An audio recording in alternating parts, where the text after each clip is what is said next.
Chapter 896. Holland and Monica looked calm, but their hearts were filled with anger. Yes, as Dean said, the provocation was very clumsy, but the conditions given by Dean were not clumsy.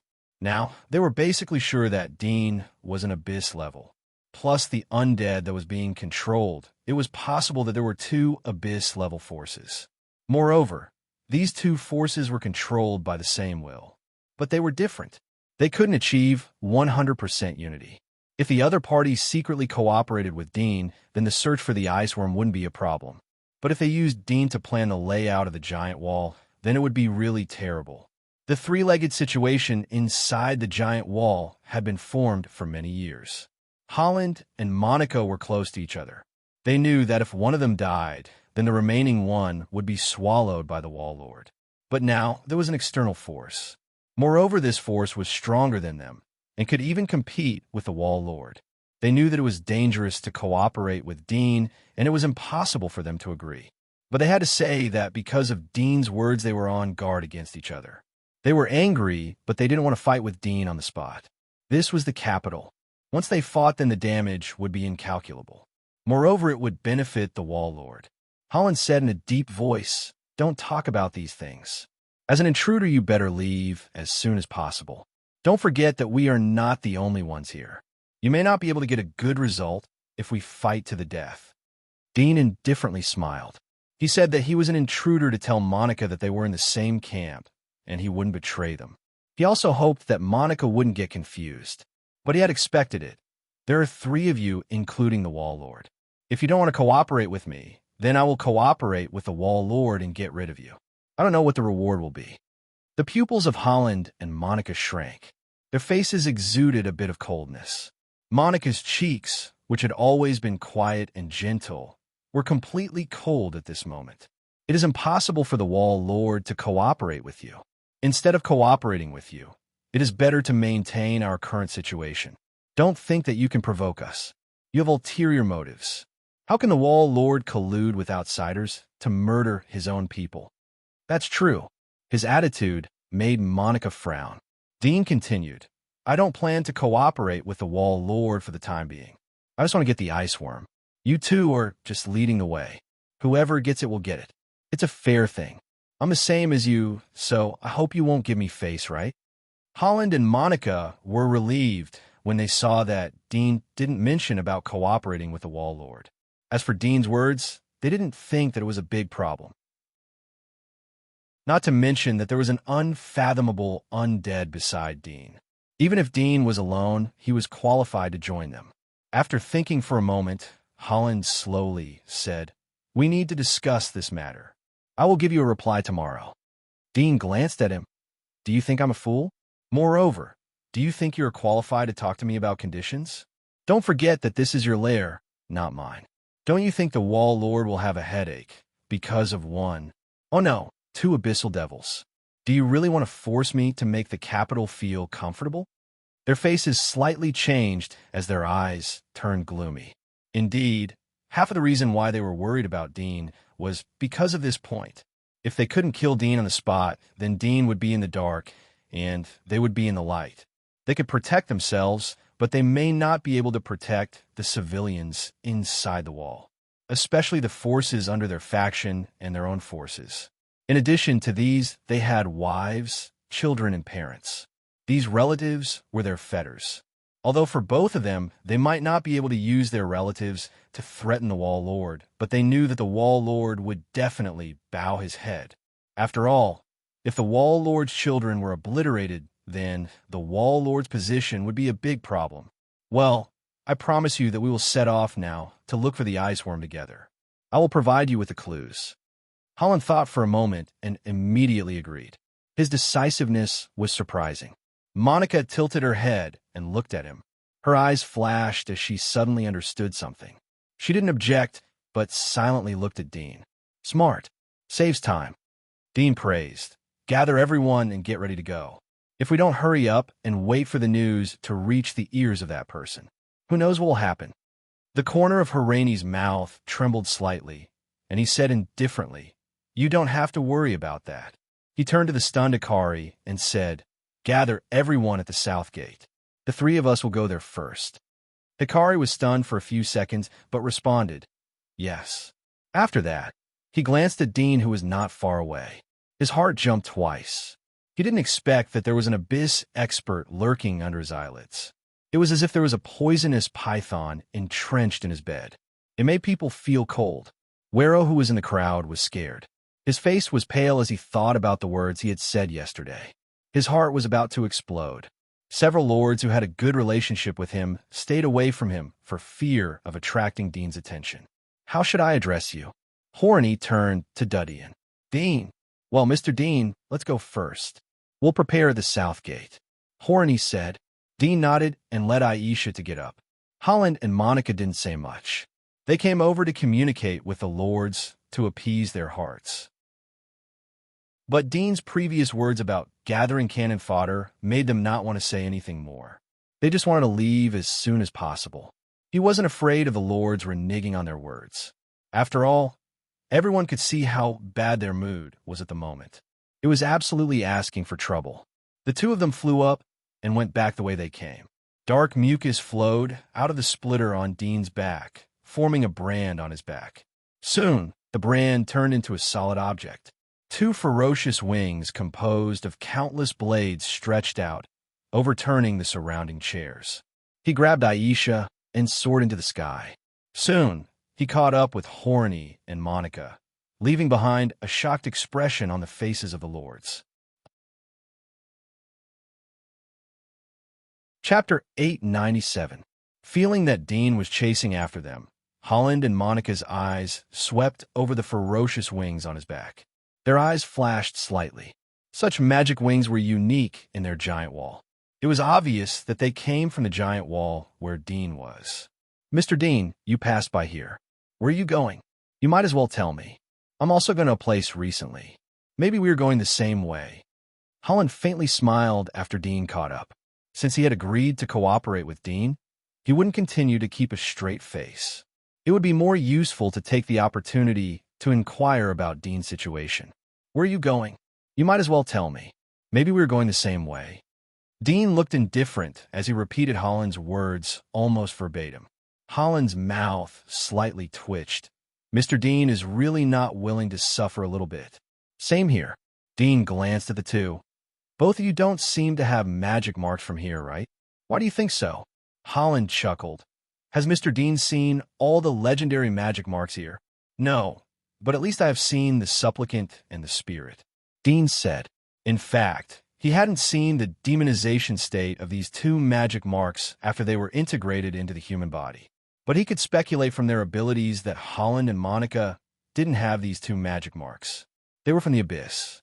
If they didn't use the strongest legendary magic marks of the wall, then Dean wouldn't be able to understand. Moreover, he knew that the abyss walkers could cross the giant wall and even go to the kingdom of God. It wasn't difficult to get non-local magic marks. After all, if they lived in the abyss and used local magic marks, then they would inevitably be targeted. Any magic mark had its weakness. But if they used legendary magic marks from other areas, then the ability was unknown. Most people wouldn't be able to target them. Holland raised his eyebrows as he knew the meaning of Dean's words. He didn't deny it. Mr. Dean, if you're interested, we might as well exchange information about the magic marks. How about it? Okay. Dean quickly agreed. Horny stared at Dudian for a moment and laughed. Forget it. It's boring to talk about these things. Dean shrugged slightly. The premise of exchanging information was trust. Both sides couldn't trust each other. This kind of exchange was obviously a joke. Only a fool would tell the other his real magic mark ability. Mr. Dean, which giant wall do you come from? Maybe we are in the same camp. Horny said to Dudian. Really? Dean's eyes flashed. Same camp? Could it be that there will be an alliance between the giant wall? At this time, he suddenly thought of Aristotle, who had gone to the divine kingdom. He suddenly came to a realization. If these wall lords went to the divine kingdom, they would naturally have the opportunity to meet and make friends there. There might even be great characters above them. Where there were people, there would be struggles and factions. This was a truth that had never changed since ancient times. Dudian asked, what is it called here? Horny helplessly said as he saw that Dean didn't take the initiative. We are called Kegel Giant Wall. Kegel is the name of our god of war. It represents courage in the god of war family. There was a touch of pride on his face. Even though he was an abyss walker, it didn't prevent him from worshiping the god of war family. This belief was rooted in the depths of his soul since childhood. Kegel, Dean murmured. He didn't doubt that Horny would lie to him. After all, this kind of thing could be casually asked by any lord. But he didn't care about it and ignored it. Mr. Dean, it's your turn. Horny frowned as he saw Dean was silent. Dean recovered and said, The place where I live is called China. The god of war, who protects us, is the dragon. So we call ourselves the descendants of the dragon. The spirit of the dragon is to strive for self-improvement, fight against all disasters, and constantly strive for self-improvement. China? The god of war is called the dragon? Horny was startled as he suspiciously looked at Dean. The name was a bit strange as he had never heard of it. But he hadn't heard of the giant wall, so he couldn't judge whether Dean was lying or not. But looking at Dean's expression, it didn't seem like he was lying. How is it? Are we allies? Dean interrupted Horny's thoughts. He didn't want him to think about it. Horny shook his head. I don't know. You have to ask the wall master. Dean didn't care. In fact, allies had to stand aside in front of the ice worm. At this time, the three of them had flown over the south gate of the king's city. Horny was the first to glide down, followed by Monica. They inadvertently pulled a little distance away from Dean. Although Monica's performance was very obscure, but Dean still felt it. He couldn't help but look at the woman's back. He narrowed his eyes as he had some thoughts in his mind. The next moment, he also landed on the south gate of the king's city. Greetings, Mr. Horny. Greetings, Miss Monica. The guards on the gate saw the two of them and quickly bowed to greet them. No one recognized Dean and Aisha, but they didn't dare to neglect them. After all, they were able to follow the two abyss masters. How could they be simple people? Is everyone here? Horny restored his calmness. There was a bit of majesty in his tone. One of them said, Everyone is here. Horny narrowed his eyes as he looked forward. He was about to open his mouth to say something. Suddenly, his eyes moved. Monica, who was behind him, almost turned around at the same time. Whoosh! A figure quickly flew over and landed on the city wall. The surrounding guard were shocked as they saw the person. They hurriedly knelt down. Greetings, wall master. Dean's eyes narrowed as he looked at the person who was 5 meters away from him. It was a middle-aged man with a beard. His skin was full of strength. His eyes were bright and his eyebrows were thick and broad. He was full of majesty. He looked at Aisha, who was next to him. There was a deep meaning in his eyes. He turned to Horny and Monica. You don't have to be so polite. Who is this? Horny didn't expect him to come in person. He was surprised but soon calmed down. He immediately introduced. This is Mr. Dean from China's Wall. China's Wall? Barker looked at Dean. Mr. Dean, what brings you here? Dean felt that his lie had been seen through.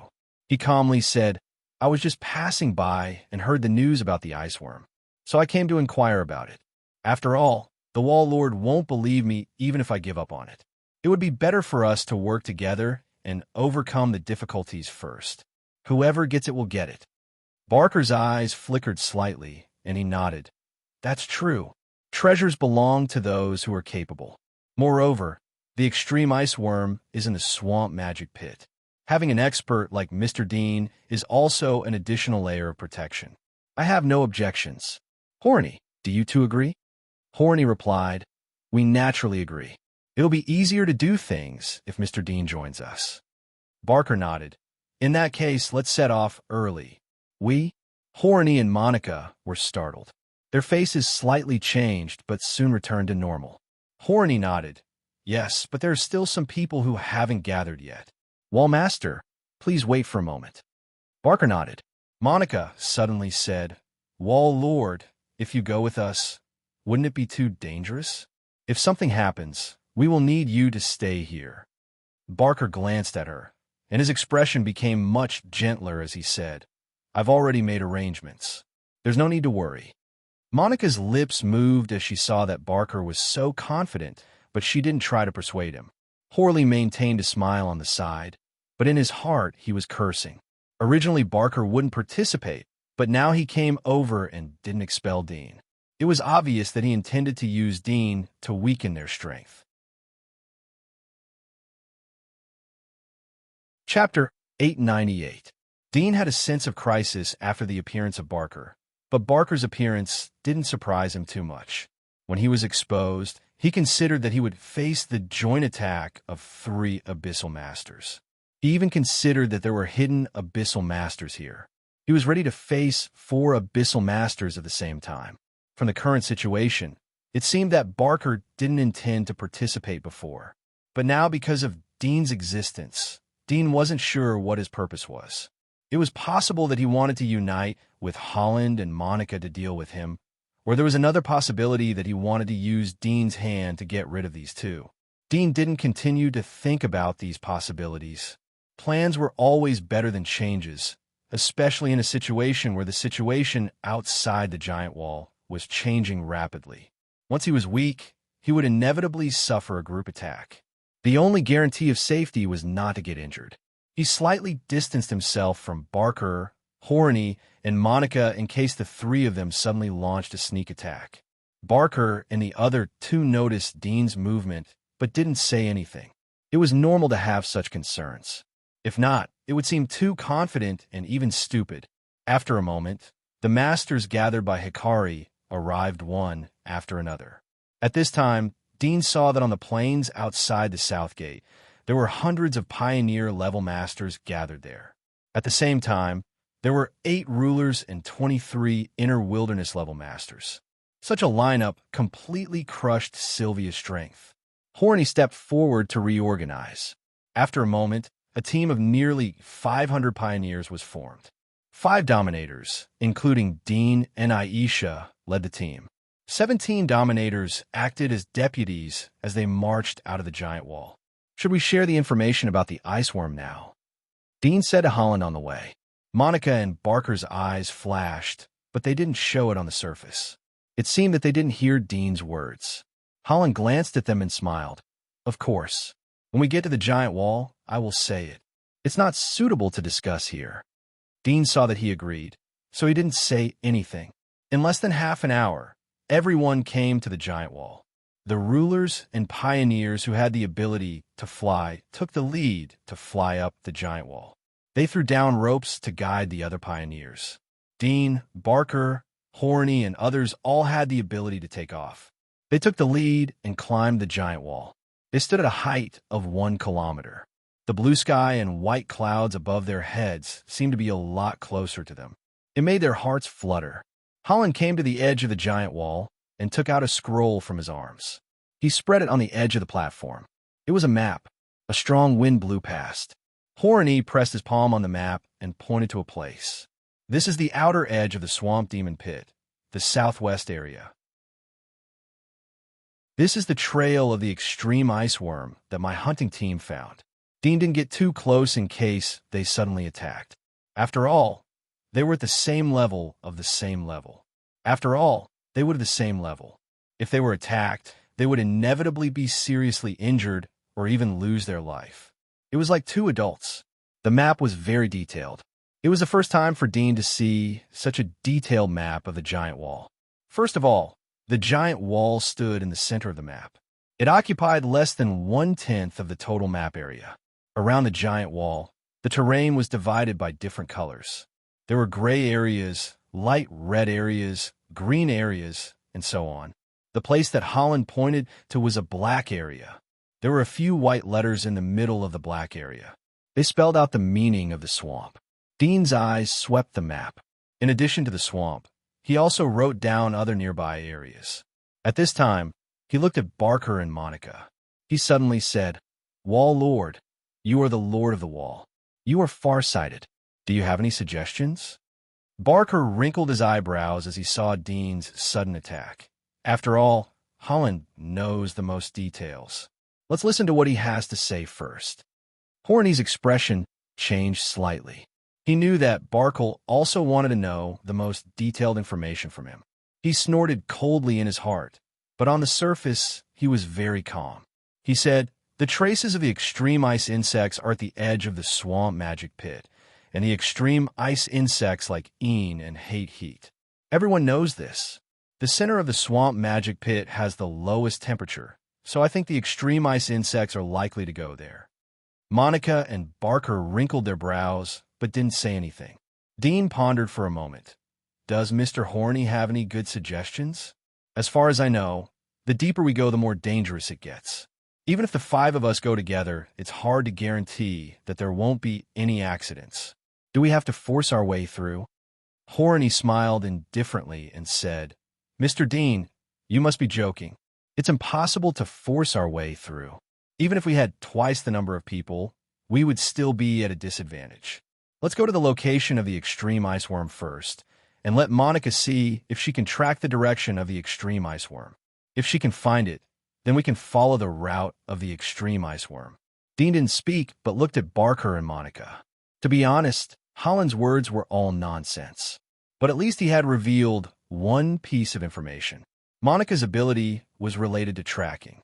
2 pieces of information were derived from this one piece of information. Barker and Holland weren't good at tracking.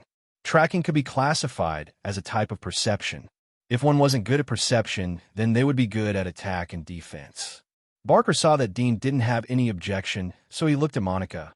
Are you sure? Monica slowly nodded. Let's try. The decision was made. Everyone continued to set off. They crossed the giant wall and went all the way to the swamp. On the way, Dean asked Holland for the map. He looked at it several times and asked, What are these areas?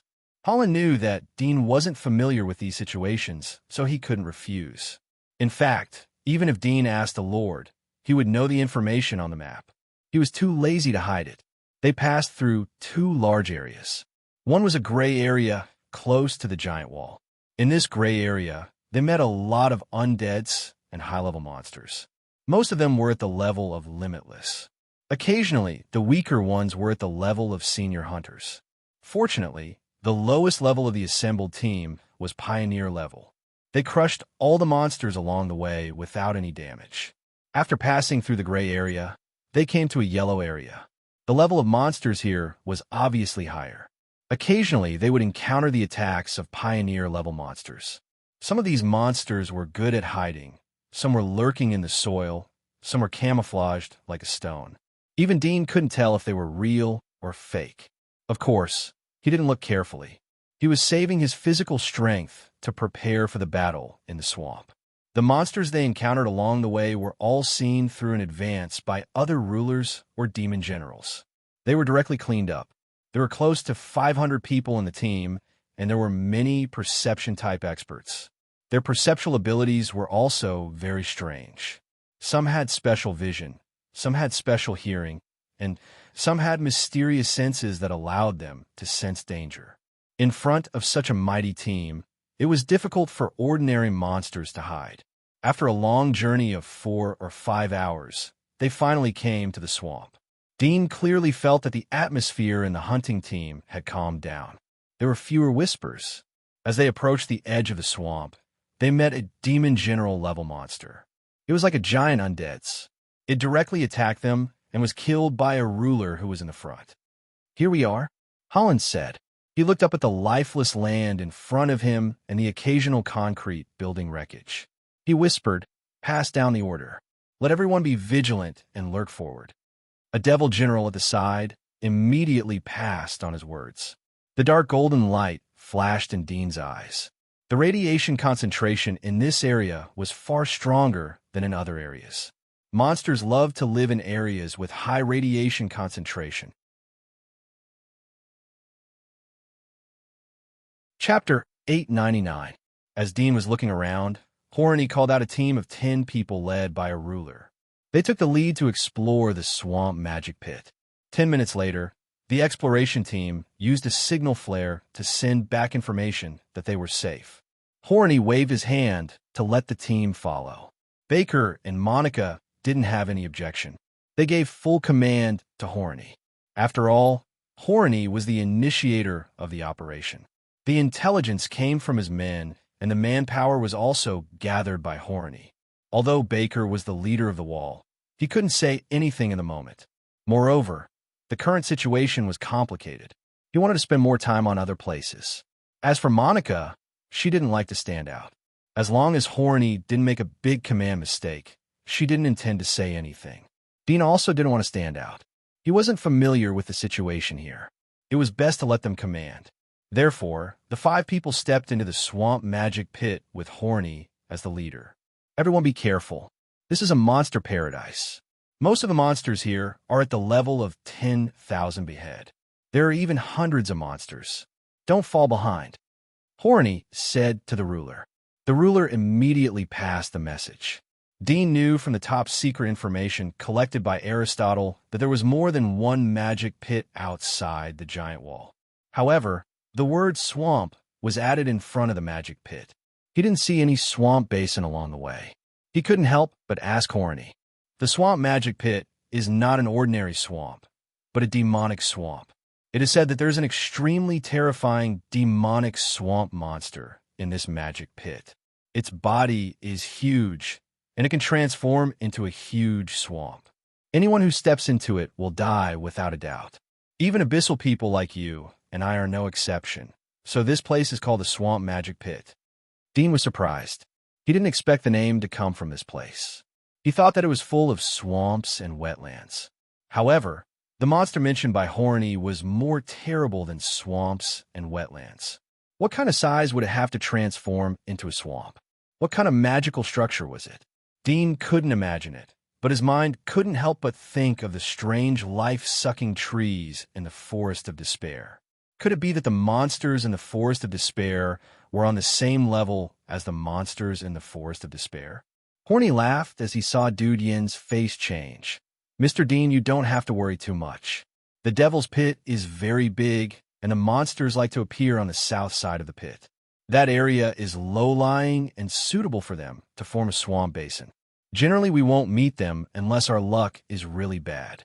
But even if we meet them, the Vanguard team in front will send back the information in time. We will have enough time to retreat. Dean slowly nodded. He still had the flesh and blood of the origami. He would be able to deter this thing and escape. Thinking of this, he glanced at Horny. You guys look so fearless. Could it be that you also have the flesh of the origami? Horny's heart jumped when he saw Dean's eyes. He was a bit surprised. Did Dean see what he was thinking? Was this the ability of his magic mark, similar to mind reading? Soon Horny rejected this idea. If Dean really had the ability to read minds, he wouldn't have reacted like this. Moreover, mind reading was too magical and couldn't explain the principle. In his view, all the magic mark abilities were based on biological changes, including the hallucination of the spirit. Although it sounded magical, there were many living beings in nature that had this kind of ability. It was a point that living beings could reach. But he didn't think that the magical abilities such as telekinesis and killing people didn't exist because no living beings had such abilities. It was beyond the scope of biological abilities and couldn't be explained. Dean didn't know that the man in front of him was thinking about some strange things. He glanced at him and then retracted his gaze. He turned his head as if nothing had happened and continued to move forward. What Horny said was right. This was indeed a monster paradise. Not long after Dean and others came in, they were ambushed by monsters one after another. In less than half an hour, more than a dozen pioneers were killed in the periphery of the main force. The Vanguard team in front also disintegrated. Only the leader of the team escaped back with 2 giant pythons and chased after them. When the giant python rushed to the front, everyone saw that there were not 2 giant pythons, but a 2-headed python. It was huge and as thick as a tree trunk. It rushed all the way, crushing the new small trees. The old cement building foundation that collapsed in the green grass and soil was once again pressed down and even shattered. Ice and fire twin dragons. He didn't expect to encounter such a troublesome monster. He turned to look at Dudian. This is a level 280 monster. It's almost impossible for the Dominator to defeat it. We can only rely on ourselves. Dudian. It's a level 280 monster. It's almost impossible for the Dominator to defeat it. Dean noticed the word almost, which meant that the ruler could still defeat it. He said, A level 280 monster shouldn't require us to take action, right? He said it casually, but in his heart, he knew that it was a bit pretentious. A level 280 monster. This was the first time he had heard of such a high-level monster. He didn't know what level such a monster would be if it was converted to the human level. However, from Horny's words, he had a faint guess, so he said it to verify his thoughts. Horny saw that Dean was so arrogant, so he slightly smiled and said, although it's not level 300, the ice and fire dragons have special abilities. Their strength has been underestimated a lot. Even if we meet them, it will be very difficult to kill them. Especially the perception type of the abyss, we may not even be the opponent of this thing. Now we can only rely on ourselves to take action. If we hand it over to the other rulers, the loss will be too serious. It will cause too much movement and attract more terrible things. Horny is right. We can only rely on ourselves. Barker nodded. Monica glanced at Dean and said, Mr. Dean, we won't force you if you don't want to take action. Is that so? Then I won't make a move. Dean saw her goading and said indifferently. Monica frowned slightly, and a trace of anger flashed across her eyes. Her figure suddenly flew out, and her palm touched her loose skirt. She actually took out a sharp sword that flickered with silver light and rushed towards the ice and fire twin dragons that were flying over. Horny and Barker didn't say anything and rushed up after her. Dean crossed his arms and watched from the spot. Horny said that it would be very difficult for the Abyss to deal with the monster alone. But if 3 Abyss Masters attacked together, it would be much easier. Soon, the 3 of them were engaged in a fierce battle with the Ice and Fire Twin Dragons. The 2 heads of the Ice and Fire Twin Dragons roared furiously and bit at the 3 of them. One head spat out a cold mist while the other spat out flames. Their abilities were exactly as their names suggested.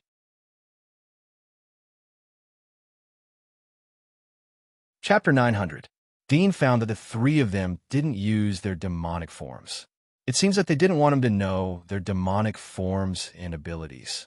However, the 3 of them cooperated with each other and soon suppressed the Ice and Fire Twin Dragons. Dean's heart was filled with regret. He hoped that the monsters would be able to make a comeback and at least force out something. Unfortunately, his hopes did not come true. Under the attacks of the 3 of them, the flaming snake head of the Ice and Fire Twin Dragons was quickly cut off. After dealing with one of the snake heads, the 3 of them worked together to attack the remaining snake head that was spitting out cold mist. In less than 2 to 3 minutes, they pierced through the head of the snake head and killed it with a single strike. Good. The spectators couldn't help but cheer in a low voice. Despite the suppression of their voices, the cheers of nearly 500 people were still relatively loud, scaring Horny and the other 2 who had just finished their battle. Horny glared at the people around him and quickly shouted in a low voice, "Silence." When they heard this, everyone stopped speaking resentfully. Monica frowned. She raised her silver sword and cut off the fangs of the Ice and Fire Twin Dragons. She buried them on the spot. She looked at Barker and Horny. "I have enough. The rest is yours." Horny smiled bitterly. Monica had taken the most valuable thing from the Ice and Fire Twin Dragons. The 4 fangs were excellent weapon materials that could be forged into weapons with the characteristics of flames and ice. Moreover, these weapons were dipped in poison that could paralyze the nervous system. If they were forged into weapons, they would definitely be a great weapon of mass destruction. Horny and Barker didn't say anything as they considered that Monica had contributed the most. Their demand for weapons was relatively low. It was related to their demonic forms. Once they were demonized, their arms would turn into beasts and they wouldn't be able to hold a sword. Unless the weapon was forged into a demonized form, it would be useless. Horny stepped forward and cut off a few scales from the snake's head and buried them on the spot. Barker wryly smiled. "You 2 have picked all the good ones. You're really cunning." Horny smiled. "Don't say that. Even if I gave it to you, you wouldn't like it. Monica's is more like it." Monica snapped. "Don't be stingy. Don't drag me into it." Barker smiled and said, "Forget it. Let's get ready to set out." Horny nodded slightly. Previously, the cheers of the crowd were relatively loud, and it was inevitable that some monsters wandering nearby would be attracted. They had to evacuate this place cleanly. Dean didn't say anything as he saw the three divide up the prey. After all, he didn't contribute. Moreover, they buried the thing on the spot. It was obvious that they didn't care about it. It was just a dispensable thing and not a treasure. "Mr. Dean, do you want to go up and pick something?" Horny returned to Dean and smiled. Dean indifferently replied, "No need." Monica glanced at him, but said nothing. Everyone continued to move forward, and soon they encountered demonic creatures again. However, they were just a few pioneer-level demonic creatures, and they were easily killed by the Vanguard team. Half an hour later, everyone finally arrived at the place where the extreme ice worm had appeared. Horny pointed to a snake-shaped slide mark in front of him and said, "Look, this is the trace left by the extreme ice worm." Dean, Barker, and Monica didn't wait for Horny to say anything as they looked at the slide mark. The green grass around the slide mark was completely frozen, and the air was filled with a touch of moisture and fishy smell. Dean looked around. The moisture in the air was thick, and he was very familiar with the smell. It was the smell of the crystal wasteland worm. He was completely sure that what he had absorbed was the extreme ice worm. Monica and Barker were also looking around. After a moment, Monica nodded and said, "This smell is indeed the smell of the extreme ice worm. Judging from the concentration, it shouldn't have been more than 5 days since it left this place. Moreover, it seems to be in the molting stage, so it shouldn't have gone far." Barker was interested and asked, "How do you know that it is in the molting stage?" "Look carefully. There are wrinkles similar to scales in the slide mark." Monica pointed. Dean and Barker looked at the slide mark. On the surface, the slide mark was very smooth, but after a moment of concentration, they could see very subtle convex traces. Dean couldn't help but look at Monica. Was her perception related to her vision? But looking at her skills in the previous battle with the ice and fire twin dragons, her swordsmanship was sharp and her figure was illusory. She wasn't inferior to Barker and Horny. Was she hiding something, or were they hiding something? Barker nodded as Dean was thinking, "Indeed, let's look around here. I hope it hasn't finished molting." "Okay." As Horny spoke, he turned to the ruler beside him and ordered 10 people in a team. Organize 10 teams and search the surrounding 50 kilometers. "Yes." Horny said to Barker after the ruler passed down his words, "We shouldn't stay here for long. The smell will attract other things. We should leave as soon as possible and search ahead." Okay. Everyone continued to move forward under the leadership of Horny. 10 squads with a total of 100 people spread out in the surroundings. Once they found the trace of the ice worm, they would send a signal. Horny looked at the yellow signal that was shot out from the ruins in front of them. At the same time, a red smoke bomb rose in the direction of 4 o'clock. It was a danger warning signal and also a signal to request for reinforcements. Horny's face slightly changed. He was about to send reinforcements, but stopped. There was a trace of gloominess in his eyes. Dean saw the change in Horny's expression. He asked knowingly, "The squad that went over there is in danger. Do we need reinforcements?" Barker shook his head slightly. "I don't think it is necessary. Horny's hearing should be the sharpest among us. It seems that the people there are in danger." Horny didn't care about exposing his ability. Monica and Barker already knew about it. Moreover, his sensitive hearing wasn't his main ability. He was good at attacking. His sensitive hearing was just incidental. So he didn't feel any threat from Dean. They should have met a big guy. They were all destroyed. That thing has left. Dean asked, "Aren't we going to avenge them?" Horny's face turned black. The leader of the team is a ruler. Most of the monsters that can annihilate them are above level 300. Since it has left, we shouldn't provoke it. Oh, Dean didn't say anything.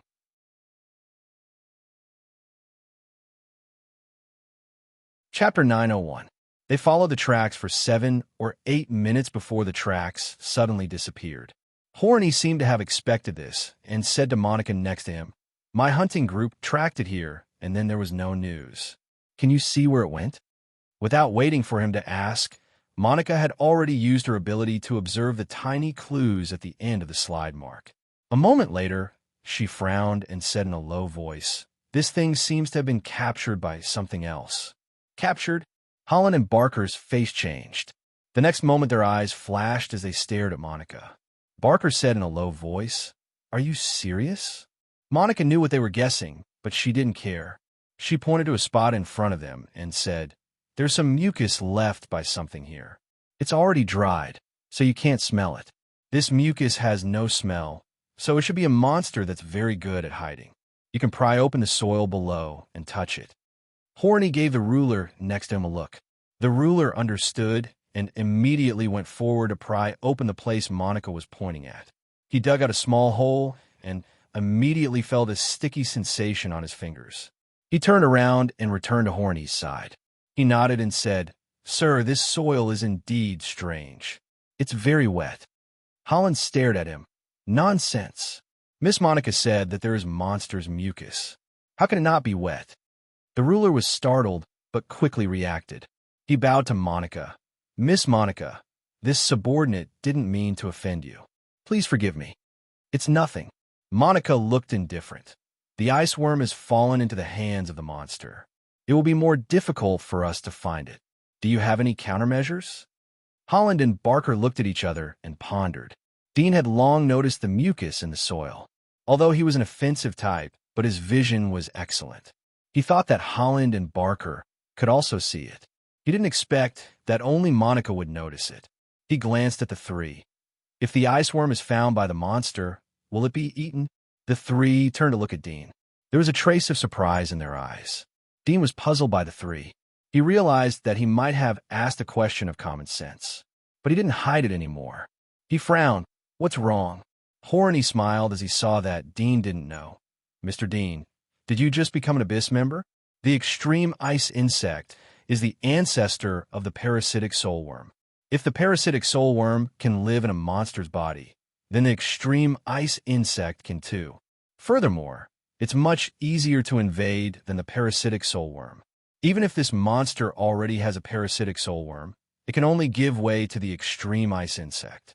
Otherwise, it can only be eaten." Dean raised his eyebrows as he understood. No wonder the three were so surprised. In their opinion, this was basic common sense. As for Horny's words, he was too lazy to pay attention to it. Who told him to be an Abyss expert? So denying it now would make it more realistic. If the extreme ice worm enters the body of this monster, what use is there for us to capture it? Dean asked again.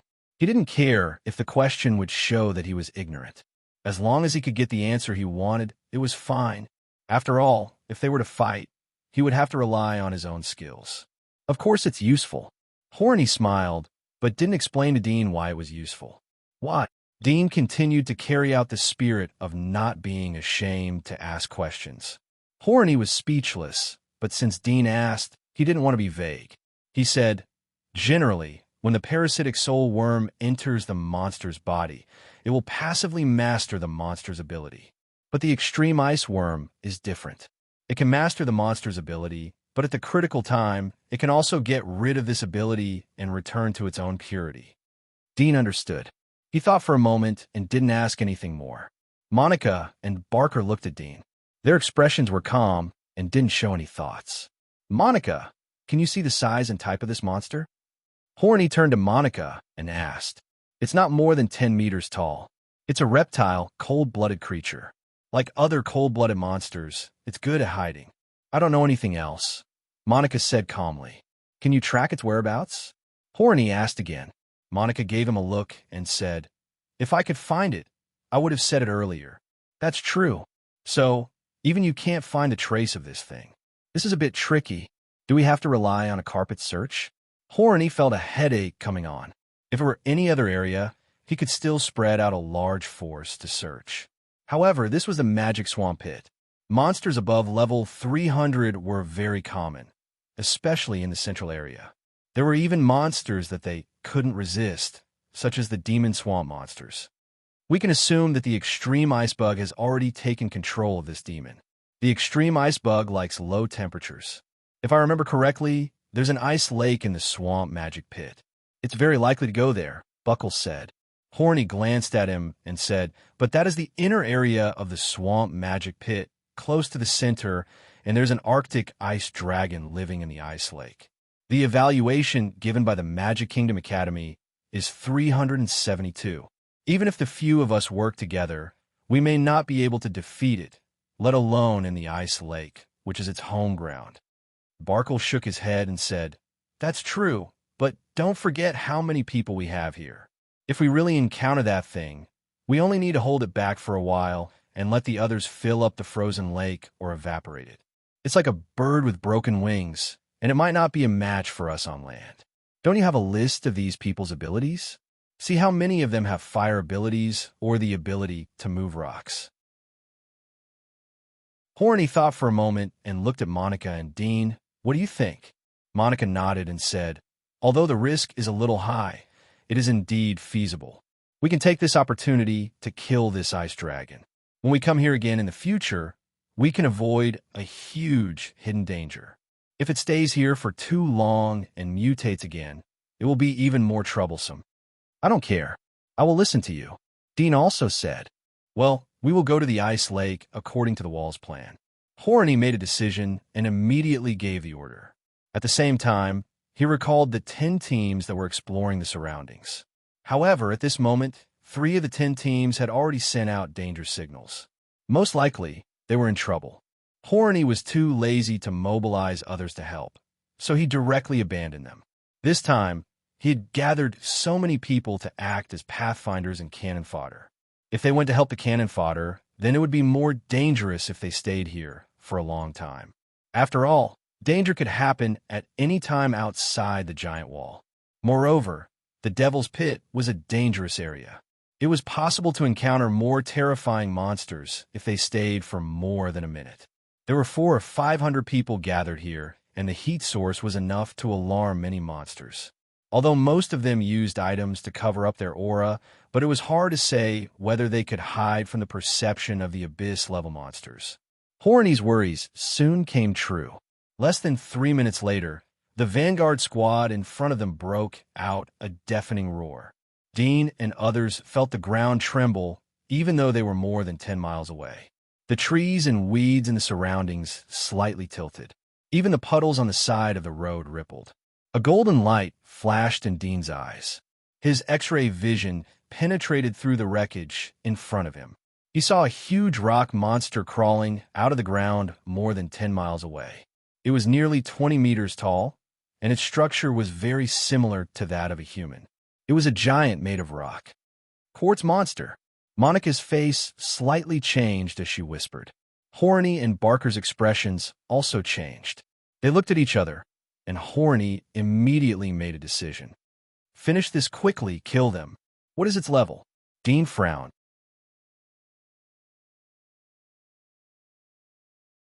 Chapter 902. Abyss Level. Dean's heart shivered. Through the conversation with Horny and the others, he had a better understanding of the human strength corresponding to the hunting level. If it was more than 300, it should belong to the first level of the Abyss, and that Arctic frost dragon had reached 372. It was undoubtedly an extremely strong level in the Abyss. Quartz monster. This is the outer edge of the swamp magic pit. How could we encounter this thing? What should we do? The hunting group was in a panic. Although Horny's voice was low, the people present were pioneers and even the dominators of the inner wilderness. Their hearing was so sharp that they could hear a pin drop. In addition, there were many people with excellent vision or sensitive perception who could directly sense the situation in front of them. When the words quartz monster came out, it made people panic. Although there were 5 abyss-level masters present, but in front of them was a very strong abyss monster. Would the 5 abyss-level masters stand up for them, the cannon fodder? When Horny didn't hesitate to abandon the exploration teams, the hunting group was in danger.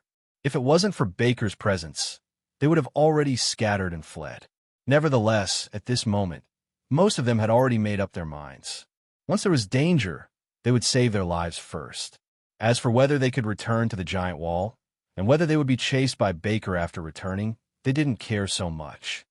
It's too late to escape. Even if we can escape, they can't.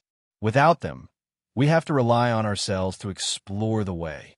Horny saw Dean frown and immediately said, "It's not difficult to kill it with the 4 of us plus your female companion. I don't believe that 1 against 5 can make it turn over the sky." Dean naturally knew this truth, so he said, "All right, but it's just an abyss monster. The 4 of us are enough." When the 3 saw that he didn't intend to let Aisha fight, they slightly frowned. Monica said, "If we want to fight quickly, it's better for the 5 of us to fight together. The bigger the noise, the worse it will be for us." "I know. Instead of being verbose here, I think it's better to fight immediately. I don't believe that the 4 of us can't deal with it," Dean said in a cold voice. Monica frowned and wanted to say something, but Baker interrupted. "In that case, let's go." Finished speaking, he leapt up and charged in the direction of the quartz demonic beast. In the blink of an eye, he had already flown 4 to 5 kilometers away. Seeing that he was trying to smooth things over and take the initiative to make a move, Harani didn't have much else to say. He ordered the ruler beside him to stand by and wait for orders, and then he followed. Dean ignored Monica and chased with Aisha, although he didn't intend to let Aisha fight, but he was used to keeping her by his side. She could just watch the fight from the side. Dean saw that Baker and Horny were fighting with the quartz beast by the time he got close to the battlefield. They were fighting while retreating. It was obvious that they wanted to wait for Dean and Monica to come over to help them. Dean sneered in his heart as he saw that both of them didn't use their magic body. He didn't use his magic body either. He pulled out his splitter and rushed forward. He saw that the quartz demonic beast body was petrified as if it was made of stone. However, it was impossible for a stone to mutate into a creature. It was most likely that the quartz demonic beast liked to eat stones, which led to its body being petrified. Dean rushed up and chopped its toes. The quartz beast that was attracted by Horny and Barkle roared. It looked down and waved its huge stone fist towards Dean. Dean's face slightly changed as he cursed in his heart. He immediately jumped back. The quartz demonic beast roared as it chased after Dean. It completely abandoned Harani and Baker. Dean was angry as he saw the situation. He had underestimated the shamelessness of these 2. Although it seemed that they were restraining the quartz demonic beast, they didn't cause any actual damage to it. On the contrary, he had casually cut the quartz demonic beast and immediately pulled its hatred towards him. At this time, Monica also caught up. She froze for a moment as she saw the quartz demonic beast chasing after Dean. However, she quickly understood and immediately rushed forward. Dean was a little relieved as he saw Monica rushing from behind. Although he didn't like this woman's mouth, but she was more simple than Baker and Harani. On the other hand, the 2 were anxiously chasing the quartz demonic beast. However, they always kept a certain distance from it. It seemed that they couldn't catch up no matter what. Dean was very angry. He didn't lead the quartz demonic beast to Monica. Instead, he suddenly stopped and then rushed forward. The quartz demonic beast couldn't react in time. Dean took advantage of the situation and passed by its legs. The quartz demonic beast turned its head and immediately met Harani and Baker, who were chasing in midair. Both of them didn't expect Dean to suddenly make such a move. Their faces suddenly changed. However, they couldn't pretend anymore as they were facing the quartz demonic beast.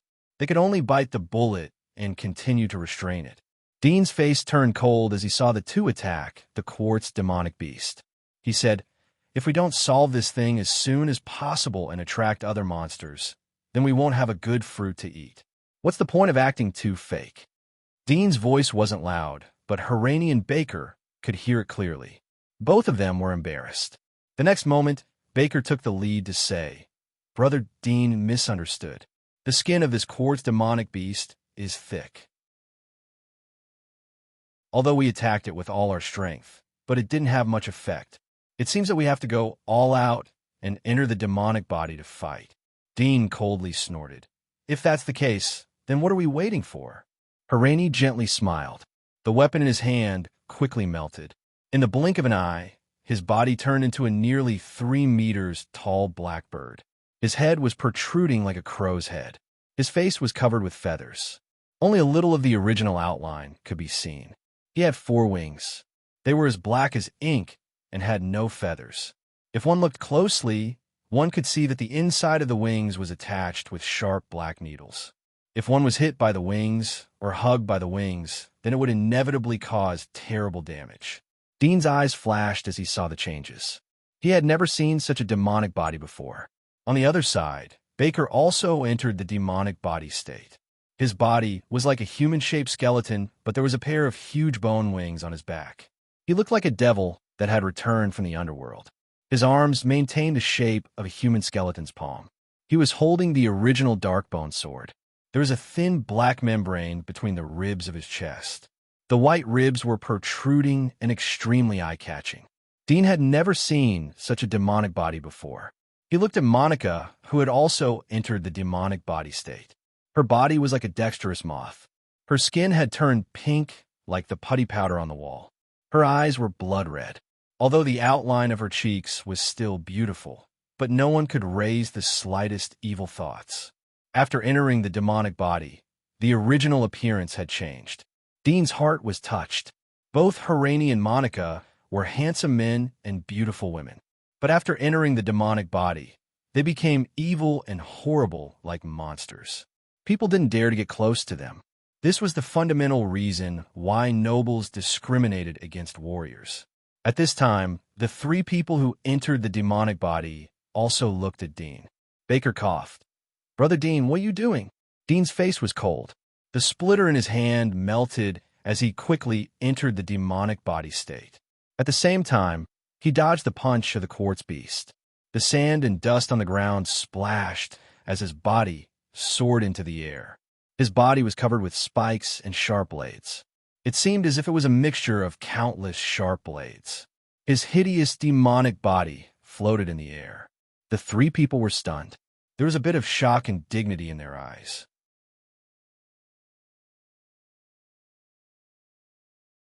Chapter 903. Brother Dean, looking at your demonic body, you should be the attack type. How about we pin down the quartz beast? Let the 2 of them outflank it from the side and end the battle quickly. Barker took a deep look at the demonized Dean. His face showed a smile as he said in a loud voice. Dean turned his head. In fact, he didn't need to turn his head to see Barker. He could clearly see the changes in the expressions of the 3. But in order to cover it up, he said, "All right, but can the 2 of them hurt this thing?" Horny smiled as he saw Dean agree. "Mr. Dean, don't worry. Leave it to us." Dean looked at him, but didn't say anything. Pinching the quartz beast from the front was undoubtedly the most dangerous. But in order to end the battle quickly, he didn't want to waste time. Moreover, Barker was also going to pin down the quartz beast. The strength of the abyss was much stronger than Horny and Monica. There wouldn't be any danger if the 2 of them helped. In fact, he felt that there wouldn't be any problem if he fought the beast alone. He was able to easily avoid the previous attacks of the quartz beast without entering his demonic body. If the quartz beast maintained its speed, then he felt that he could get close to it and tear it apart. He had the confidence to do so. After all, the split blade was able to hurt the toes of the quartz beast. Moreover, the demonized blade was even sharper after entering the beast's body. However, he didn't want to expose too many of his fighting methods in the presence of Barker and the other 2. After all, sooner or later, there would be a fierce battle after finding the ice worm. Roar! The quartz beast raised its fist and pounded its chest. It roared in anger as it rushed towards Dean and Barker. "I'll go up and you go down." Barker took the initiative to fly towards the shoulder of the quartz beast. The bone sword in his hand cut a deep groove. The petrified skin on the shoulder of the quartz beast seemed to feel pain.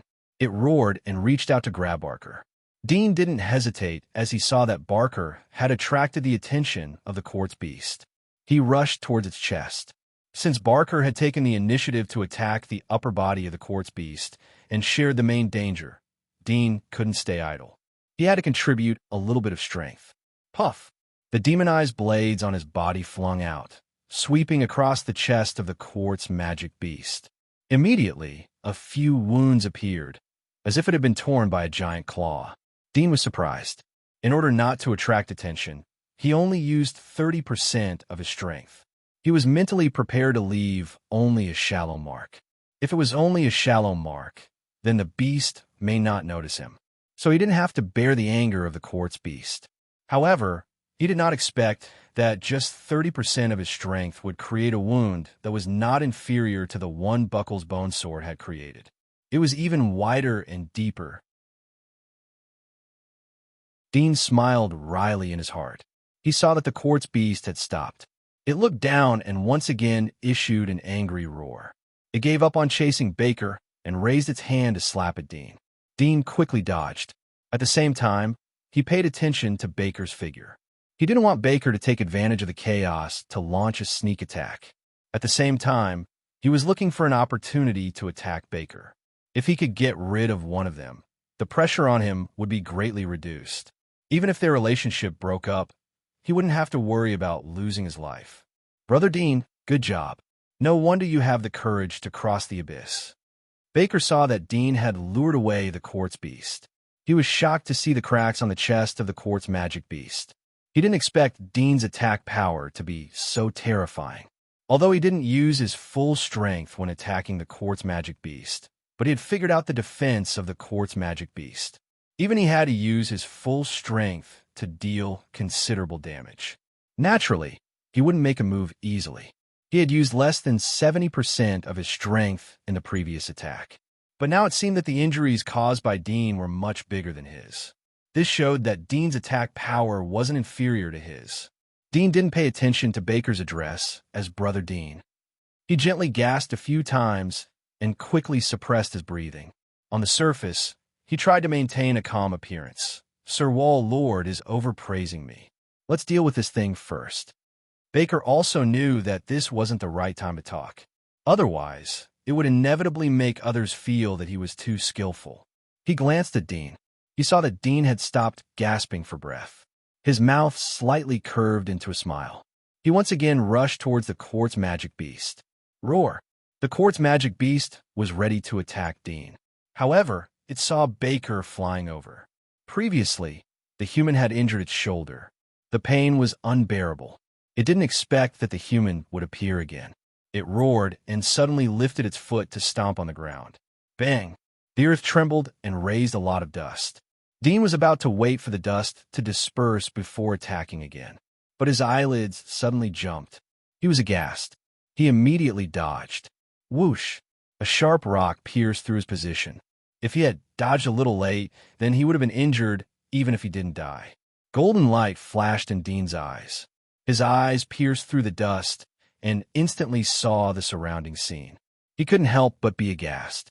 He saw dozens of sharp thorns protruding from the ground. These thorns grew out of the soil. It seemed that they were controlled by the quartz magic beast. What kind of ability is this? Dean was startled. He couldn't figure out. The next moment, he felt his body was suddenly enveloped by an inexplicable force. It pulled his body towards the quartz magic beast. At the same time, the quartz magic beast's chest changed. A sharp stone horn protruded out. Dean's body flew towards this stone horn. What kind of power is this? Dean's eyes widened. There was a trace of panic in his heart. But after all, he had experienced many life and death situations.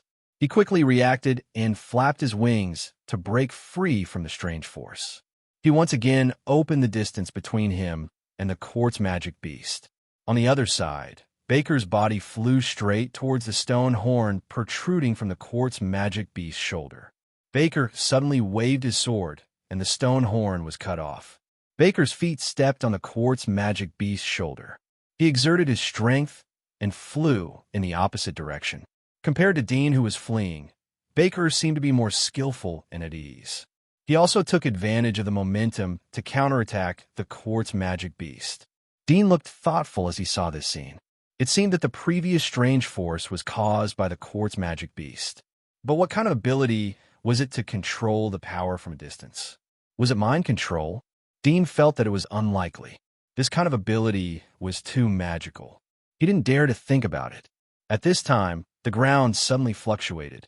Numerous stone awls flew out and shot towards the four people like raindrops. Dean was startled for a moment. Suddenly, he understood. But in his heart, he was very surprised. Could it be that the quartz magic beast had displayed the same ability? If so, then he had probably guessed what its ability was. Magnetic force. Through its own magnetic field, it was able to control the surrounding magnetic field and gravitational changes. Moreover, from the current attack, it seemed that the quartz magic beast could only control stones. The reason why it was able to pull Dean over was because it could control stones, but it was controlling its own stones. Through its own gravitational force, it was able to pull Dean over. Dean suddenly felt that this seemingly clumsy quartz magic beast's fighting skills were simply art. Whoosh!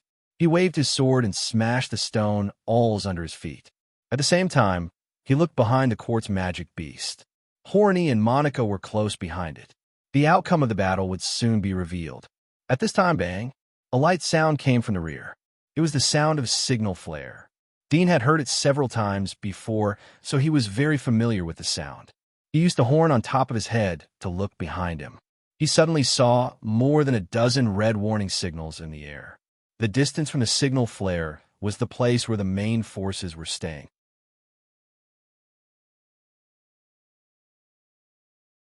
Chapter 904. He saw a blazing and exuberant heat source appear in the center of the large army. This heat source was like a hill. It was 10 meters high and oval in shape. The fiery red heat source was in sharp contrast to the heat sources of the surrounding warriors. It was like the difference between crimson and light pink. Even some of the more brightly colored dominators had lighter colors than this heat source. The density of the heat source was a bit stronger than the quartz beast in front of him. Another abyssal monster? Dean's mouth slightly twitched. Although he knew that the Devil's Pit was extremely dangerous and it was very likely to encounter abyss monsters, but he didn't expect to encounter two abyss monsters in the same place. It must be known that most of the monsters had a territory. It was almost impossible to have a second monster of the same rank in the same territory. This involved the competition for survival resources in the territory. It was intolerable, but the facts in front of him told him that nothing was impossible. It's an abyss monster. On the other side, Horny exclaimed. Apparently, he had also noticed the movement in the rear. Damn, how can we be so unlucky? Let's get rid of this one together. Otherwise, it will be troublesome if the other one comes over. Buck roared as he raised his bone sword and rushed towards the quartz beast. Horny seemed to know that the situation was critical. He suddenly screamed and issued a harsh sound wave from his crow-like beak. His wings were full of thorns as he flapped them. His speed was twice as fast as before as he rushed towards the back of the quartz beast's neck. His ear-piercing scream immediately attracted the attention of the quartz beast, causing it to abandon its pursuit of Dean and Buck and turn around to pounce on Holland. Looking at the quartz beast that had suddenly turned around, Horny's expression changed. He wanted to stop his body, but after a pause, he once again rushed towards the quartz beast. This time, he was not in control of his own body, but was being pulled over. No! Horny roared as he frantically flapped his wings. But he still couldn't stop his body. The next moment, the quartz beast raised its palm to block the sun and fiercely swatted down from the top of Horny's head. Horny's face was full of shock and anger. Just as the stone palm was about to hit him, he suddenly stopped resisting and accelerated the flapping of his wings, instantly dodging the stone palm. His body was like a meteorite as he flew towards the quartz magic beast. This time, he could no longer stop. The quartz beast's reaction was also very fast. When Horny dodged its attack, sharp stone spikes quickly protruded from the surface of its chest. They were incomparably thick and could easily pierce through Horny. Save me! Horny couldn't help but shout. There was a trace of panic in his voice. However, Monica, who was the closest to him, was also more than 20 meters away from him. There was no time for her to help. All of this happened in a millisecond. Just as they were about to collide, Horny suddenly tilted his body and spread his four wings, changing the trajectory of the wind. His body flew in an upward arc, which allowed him to avoid the stone spikes on the chest of the quartz monster. But his destination was the mouth of the quartz monster. The quartz monster seemed to be clumsy, but its reaction was very fast. Just as Horny was about to fly over, It suddenly opened its bloody mouth and made a strange buzzing sound. The next moment, Horny had no time to stop, so he went straight into the mouth of the quartz monster and was swallowed. Dean's pupil shrank. Dean's pupil shrank. Was it eaten like this? Horny was a powerhouse of the abyss. How could he be so vulnerable? No, it wasn't that he was weak, but the quartz monster was too strong. Beast, let go of me. With a roar, Buck slashed the shoulder of the quartz monster. He had just arrived when he saw that Horny had been swallowed. At this moment, his face was full of resentment.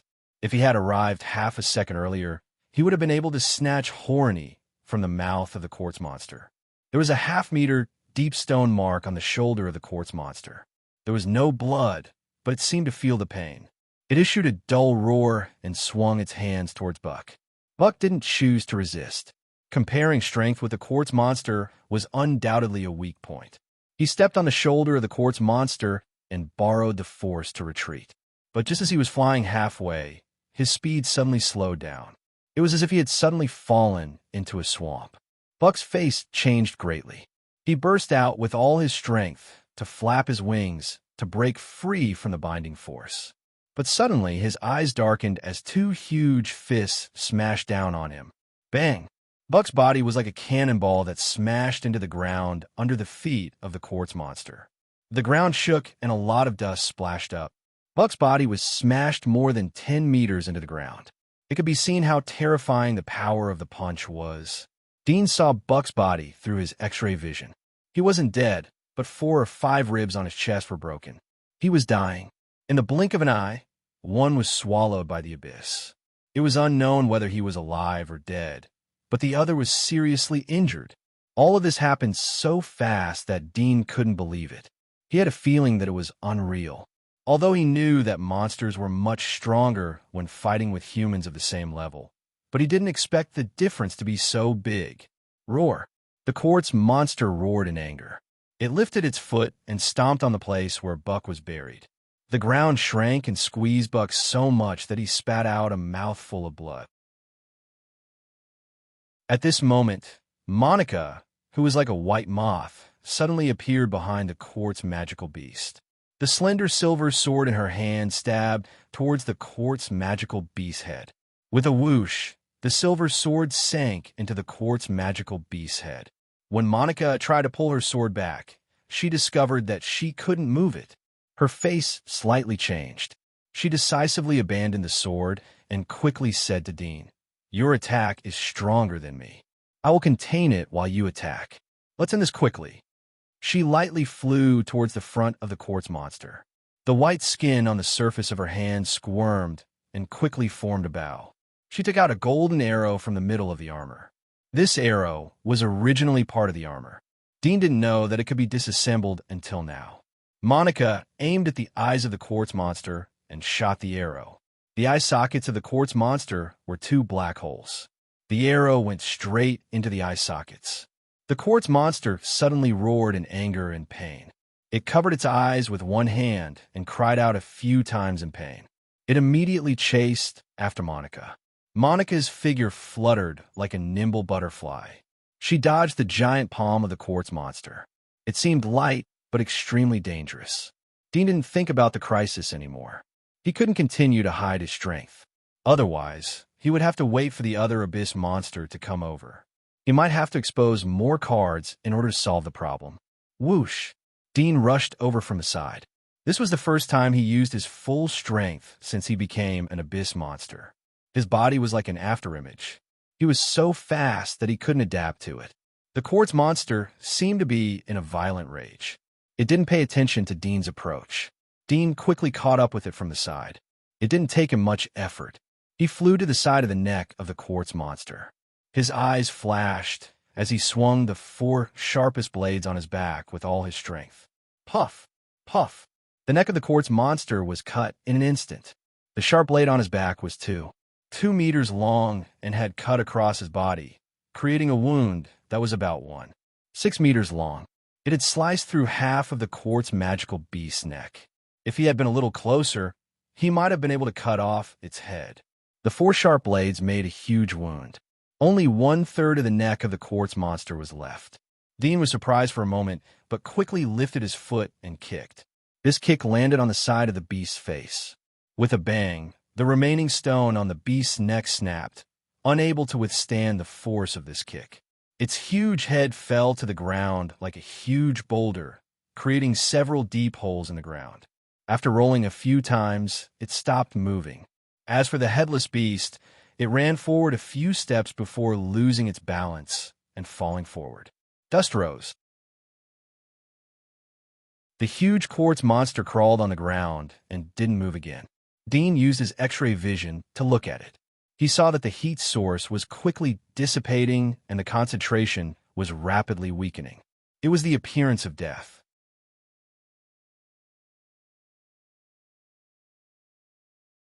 Chapter 905. Monica was also in disbelief. She was completely dumbfounded when the head of the quartz monster fell to the ground. This was a quartz monster. It was famous for its terrifying defense. How could its head be so easily cut off by Dean? She couldn't believe it, but the giant quartz monster's head had fallen right in front of her. She had no choice but to believe it. This quartz monster's intelligence was lower than the average abyssal monsters. It simply didn't know how to fake its death and disguise itself. Moreover, through her own abilities, she could tell that this quartz monster was truly dead. Gotcha! Barkle crawled out of the soil, and the first thing he saw was the place where the quartz beast's head had fallen. When he saw the head clearly, a trace of shock flashed across his eyes. He didn't expect his senses to be right.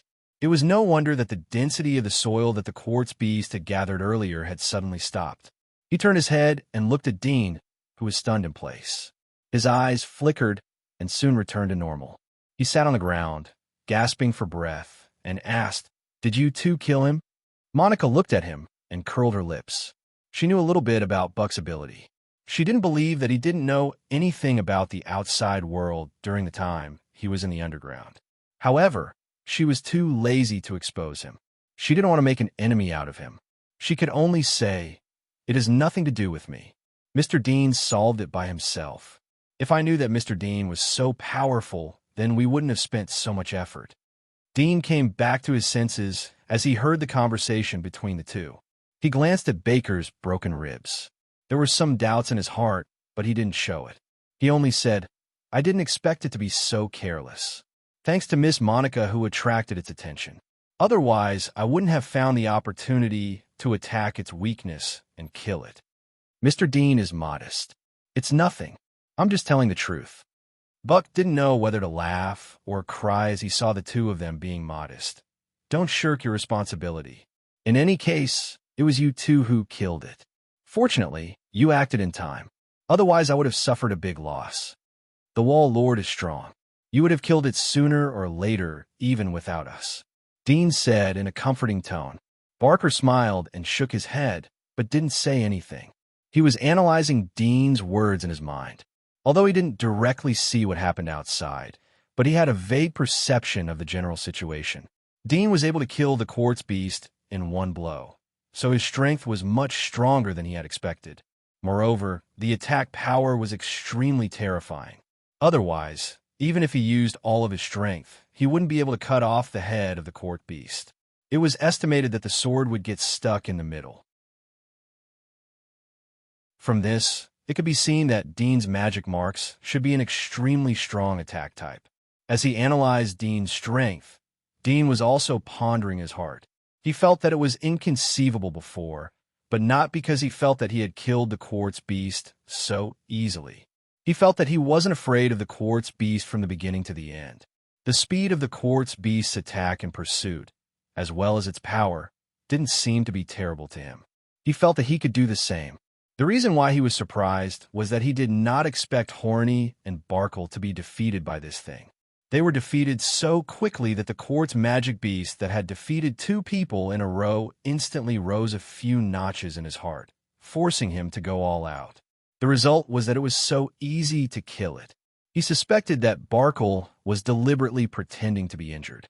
This way, he didn't have to rush to the front, and at the same time, he and Monica, who weren't injured, could deal with the quartz monster and take the opportunity to observe their strength. Secondly, another abyss-level monster had appeared in the distance. If they were injured, then the heavy responsibility of dealing with that monster would naturally fall on them. However, he saw that Buck's injury was very serious. It would be too ruthless if he pretended to be injured. Dean thought for a moment. He felt that Buck's injury was half true and half false. In any case, his injury forced him to expose his strength. If he was pretending, then he would admit it. He couldn't be careless against these abyss-level masters. Holland should still be in its stomach. I don't know if he has digested it or not. Let's find him first. Buck said to Monica. Monica shook her head. I can't feel its existence. It's a disaster. Let's deal with that one first. I don't know how many people will be killed. Buck slightly frowned, but what she said was reasonable. He immediately looked at Dean. What do you think? Let's go and help first. Dean rushed out. He didn't stop since he had decided. Wait for us. Buck and Monica immediately caught up. Dean held Aisha in his arms and rushed to the hunting team. As he approached, he saw the shape of the monster that was surrounded by many members of the hunting team. It was a mud-like monster. Its whole body was wriggling with mud. It was about 14 or 15 meters high, like a small building. It had no head, but the mud at the top seemed to be its head. There were no facial features on it. Mud tentacles kept extending from its body and swept into the crowd. Those who couldn't escape in time were pulled back into the mud and sank into it. Then a few small bubbles appeared on the surface of the mud, and then there was no sound from it. A golden light flashed in Dean's eyes.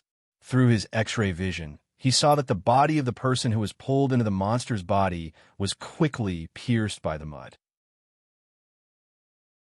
The next moment, the body was torn apart, crushed by the mud, turned into blood, and mixed with the mud. After a while, the blood seemed to be absorbed by the mud and completely disappeared. The size of the mud-like monster was faintly bigger. The change was very small, but Dean noticed it. Rotten mud ghost. Buck took a deep breath. His face was a bit ugly. Dean saw that Buck recognized it and asked, What do you mean? This thing is indeed an abyssal magical creature, and it's one that's very difficult to deal with. Its hunting level isn't fixed. The magical creature catalog's evaluation is based on its size and height. If it's 12 meters tall, its hunting level is 305. If it's 13 meters tall, its hunting level is 305. That's 10 levels per meter. I think it's at least 14 meters tall. Its hunting level isn't any lower than the quartz beast from before. Dean frowned as he felt that it was a bit tricky. The rotten mud ghost was different from the quartz monster. The quartz monster had a hard shell. Dean wasn't afraid of encountering a defensive monster. After all, the defense would be broken unless his physical strength was exhausted. However, the body of the rotten mud ghost was soft and sticky. He didn't need to attack to know that it was his enemy. An extremely sharp blade could cut through hardness, but it couldn't cut through water. Without the advantage of the sharp blade, the rotten mud ghost was 10 times stronger than the quartz monster. He may not be able to deal with it. I should have thought of it. The quartz monster feeds on stones. It often eats extremely precious ores. The rotten mud ghost likes the feces of the quartz monster the most. It is a great tonic for it. No wonder it appeared here. Buck was a bit annoyed. If I knew it would be like this, I would have directly retreated. Dean's eyes flashed as he said, It's meaningless to say these things now. I don't think I can help you with this thing. I've overdrawn my physical strength after killing the quartz beast. You have seen I'm good at attacking. But although my attack is strong, it has no effect on this thing. Look at other people's arrows. They fell into it and then bounced out. Ordinary sword wounds are useless against it.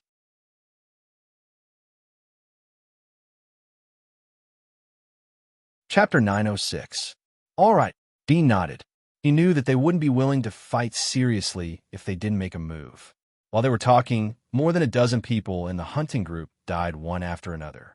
Some were killed by the mud that splashed out from the mud ghost's body. Some were killed by the mud that turned into spikes. And some were directly pulled into its mud-like body and crushed to death. Dean, Barker, and Monica quickly rushed forward. Monica went to the rear of the carrion ghost. Fine particles slowly floated out of her moth-like snow-white body. It seemed that there was something inside her body. Dean and Barker rushed to the front of the carrion ghost. Barker took the lead and stabbed the carrion ghost with his bone sword. The next moment, the carrion ghost's arm was about to be swallowed by the carrion ghost bone sword. Baker's face changed. He pulled out the bone sword and cut the mud. However, the wound healed instantly. It was useless. Dean and Baker rushed in front of the mud ghost. Dean also stabbed into the mud. He felt that it was easy to stab into the mud, but when he wanted to pull it out, he felt that there seemed to be a corrosive force in the mud. It was digesting his sharp limbs, and the speed of digestion was very fast. Dean was shocked. He quickly pulled out the blade, but saw that the color of the blade was mottled. It seemed that the color was fading unevenly. Physical damage is useless. Baker retreated to Dean's side. I remember that there are a few people in the hunting group who have magic marks. Let them attack. Maybe they can cause some damage. We will cover for them. Dean nodded slightly as he thought about the attack of the supplicant's magic mark. At this moment, the supplicant's magic mark was much more useful than his splitter. After all, it was the #1 legendary monster here. However, the cost of replacing the magic mark was huge. He needed to absorb the god's marrows and the ice worm to restore his current strength. He might not even be able to restore his current strength. Therefore, he needed to be careful when choosing the magic mark. Once he chose it, it would be difficult to replace it as he didn't have enough resources. Baker came to the edge of the encirclement. He called the 3 people with magic marks and told them his plan. Then he asked Dean to continue to rush forward. Although their attacks were ineffective, they could at least attract the attention of the sludge ghosts. Dean and Barker went forward to contain and interfere with the sludge ghost. The 3 Lord of Magic Marks sneakily followed behind. They aimed at the opportunity and immediately approached the sludge ghost. Dark, demonized claws patted the mud body of the sludge ghost. The place where the claws were patted slightly collapsed. The color turned black as if it was corroded. Before Dean and Baker could rejoice, the mud that had sunk in quickly gushed out and restored to its original state. At the same time, several spikes protruded from the mud and shot toward the 3 rulers. Puff! One of the sovereigns couldn't react in time, and the mud spear pierced through his throat, killing him on the spot. The other 2 fled in panic, not even daring to breathe loudly. Dean's face slightly changed. The carrion ghost's hunting level was only 10 levels higher than the quartz beast, but it was several times more difficult to deal with it. If he encountered it alone, he could only escape. He was completely helpless against this thing, which made him see his weakness. Goo goo goo. Suddenly, a roar that sounded like a bucket of water came from the mud-like body. It was filled with extreme anger. Dean was stunned for a moment. He saw a figure appear behind the carrion ghost. It was Monica, but at this moment, her whole body was snow white. When her figure fluttered, white powder constantly drifted down. It was like snowflakes, but finer and more deadly than snowflakes. The white powder fell on the carrion ghost's body, and the place that was touched quickly hardened, no longer soft and wriggling. When the white powder sprinkled on more than half of its upper body, Monica stabbed the silver sword in her hand. Crack! The mud-like body suddenly broke like a rock. Dean and Barker looked at each other. They didn't miss this rare opportunity. They quickly rushed to the place where the carrion ghost was covered by the white powder. Crack! The hardened upper body of the carrion ghost was completely twisted. After the upper body was smashed, the lower body of the carrion ghost slowly shrank. It drilled into the ground, ready to escape. Dean waved the sharp sword to cut the ground, wanting to keep the carrion ghost. But the carrion ghost's drilling speed was extremely fast, like a fish in the water. It was extremely flexible. Most likely, the carrion ghost had suddenly drilled out from the ground. Barker and Monica tried to keep the carrion ghost, but like Dean, both of them failed. After the carrion ghost drilled into the ground and escaped, the 3 of them were exhausted. Barker sat on the ground, gasping for breath. He took out medicine from his backpack and bandaged himself. At this moment, he didn't have the slightest dignity of a wall lord. Monica released the Reaper's body, and her body returned to the appearance of a human beauty. But her face and skin were a little pale. She looked at Dean, but didn't say anything. She went to the side and sat quietly to rest. Dean also released the Reaper's body. The battle didn't last long. so he didn't consume a lot of energy. It was easy for him to kill the quartz monster, although the carrion ghost was difficult to deal with, but he didn't spend much effort. Moreover, he found that the carrion ghost seemed to be the same as the carrion ghost. If its body wasn't as soft as mud, it wouldn't be difficult for him to kill the carrion ghost. He found that the attack speed of the carrion ghost wasn't fast. He was able to dodge easily. Even when he dodged Monica's white powder, the carrion ghost seemed to be a bit slow. He didn't know whether it was because the carrion ghost was slow or because its physique was higher than the average abyss monster. Other members of the hunting group were cleaning up the battlefield while Dean was analyzing the situation. They were helping the injured to heal and burying the remaining limbs and corpses on the ground. Some people proposed to cremate the corpses on the spot. This was the custom of the hunters outside the giant wall. After all, it wouldn't take long for the corpses to be picked up and eaten by a monster with a keen sense of smell. This proposal was rejected. Some people thought that the previous movement was too big. If they continued to stay here to cremate the corpses, it would be difficult to guarantee that it wouldn't attract other monsters. Moreover, the smell of the cremation process would be stronger and more likely to attract monsters. Moreover, although burying the corpses on the spot might fall into the belly of the beast, but for the living it could be used as bait to attract monsters. After a few discussions, someone looked for Barker to make a decision.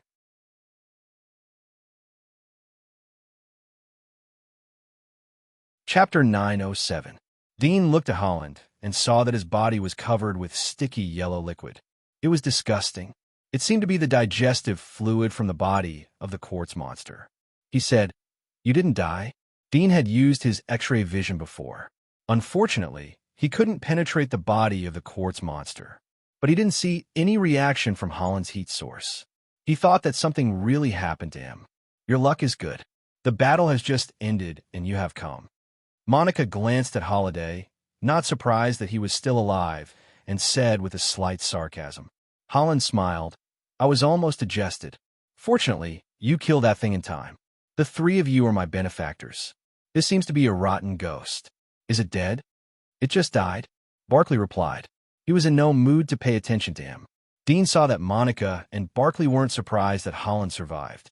It seemed that he had underestimated the shamelessness of the abyss. Now it seemed that Holland had deliberately let the quartz monster eat him. Even if he didn't kill the quartz monster, he estimated that he wouldn't have an accident. Instead, he could take the opportunity to hide inside the body of the quartz monster and watch how they fight. After all, they lost one person. The pressure on the remaining three would be greater. Naturally, they couldn't hide their strength. Thinking of this, he glanced at Barkley. As a wall lord, he was able to suppress Monica and Holland. Barkley's ability should be a bit stronger than them, but he couldn't see how powerful he was from the previous performance. In this way, it was he and Monica who had been exposed more in this battle. However, Barker and Horny might have already known what Monica had exposed, so there was no need to hide it. From the beginning to the end, he was the one who had suffered the most. "Let's take a break and leave as soon as possible. The quartz monster is dead. There is no master in this territory. Most of the monsters will invade. It's not good to stay here for a long time." Barker bandaged the wound on his chest, patted his butt, stood up, and said to Horani, "Let your people count the losses. Many people died earlier, and we're going to face the Arctic frost dragon next. We can't afford any more losses." At the end of his sentence, there was a hint of meaning in his words. However, Horny did not seem to understand. He nodded and said, "It's time to go. You guys rest first. I'll open the way." Dean was not in the mood to wrangle, so he sat down to rest. A moment later, Horani reorganized the members of the hunting team and did a head count. In just a few minutes, the rotten mud ghost had killed 4 dominators, 9 demon generals, and more than 70 pioneers. Now, there were only about 360 people left. After reorganizing the hunting group, Horny led his men to open the way.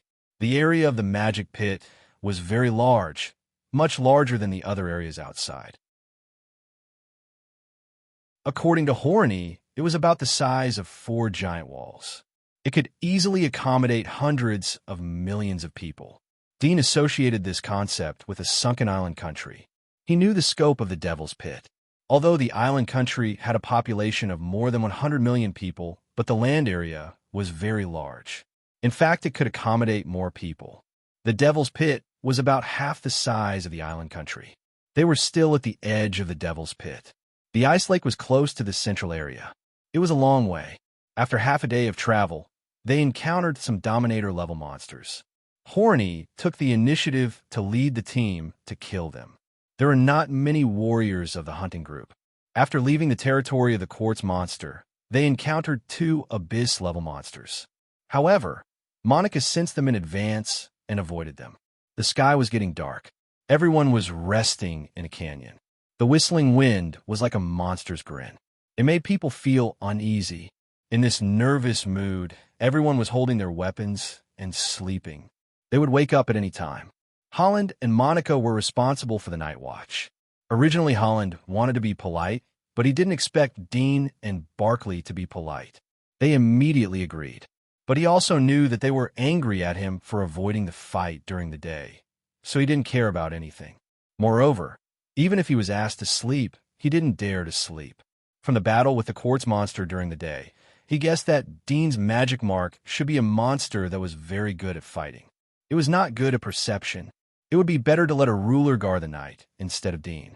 The night outside the giant wall was always long. The sound of monsters howling could be heard from time to time. Many of the more ferocious monsters like to appear at night and hunt other monsters. The difficulty of survival was not only reflected in Dean and the other hunters. For other weaker monsters, the night was also a disaster. Most of the monsters returned to their nests at dusk. No matter how far away they were from their nests, they would rush back. The night passed quickly. Along the way, a few pioneers and a Dominator monsters found the canyon, but before they could attack, they were quietly killed by Horny and Monica, who were on night watch, without causing much of a commotion. When the dawn came, the dark world seemed to glow with hope again. After a night of hiding and shivering monsters, the monsters left their nests to look for their prey. Dean and the others also ate dry food, replenished water, and set off again. Under the leadership of Horny, everyone moved toward the ice lake in the depths of the Devil's Pit. With Monica, a master of perception, they avoided a lot of risks along the way. Nevertheless, they still encountered a lot of pioneer-level monsters in broad daylight. As for the weaker monsters, they would encounter them from time to time, but they were killed by the warriors of the hunting group. On the way, Dean borrowed a map from Horny and looked at it.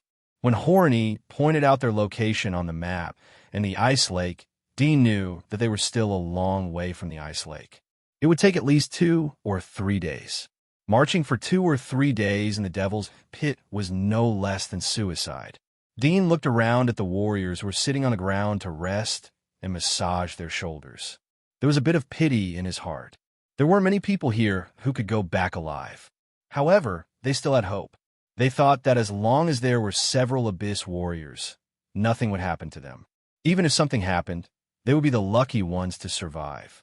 But he knew that when they reached the ice lake, they would be the first batch of cannon fodder to rush to the front. They would wear down the power of the ice dragon and reduce the possibility of danger. Even if everyone was sacrificed, they wouldn't care.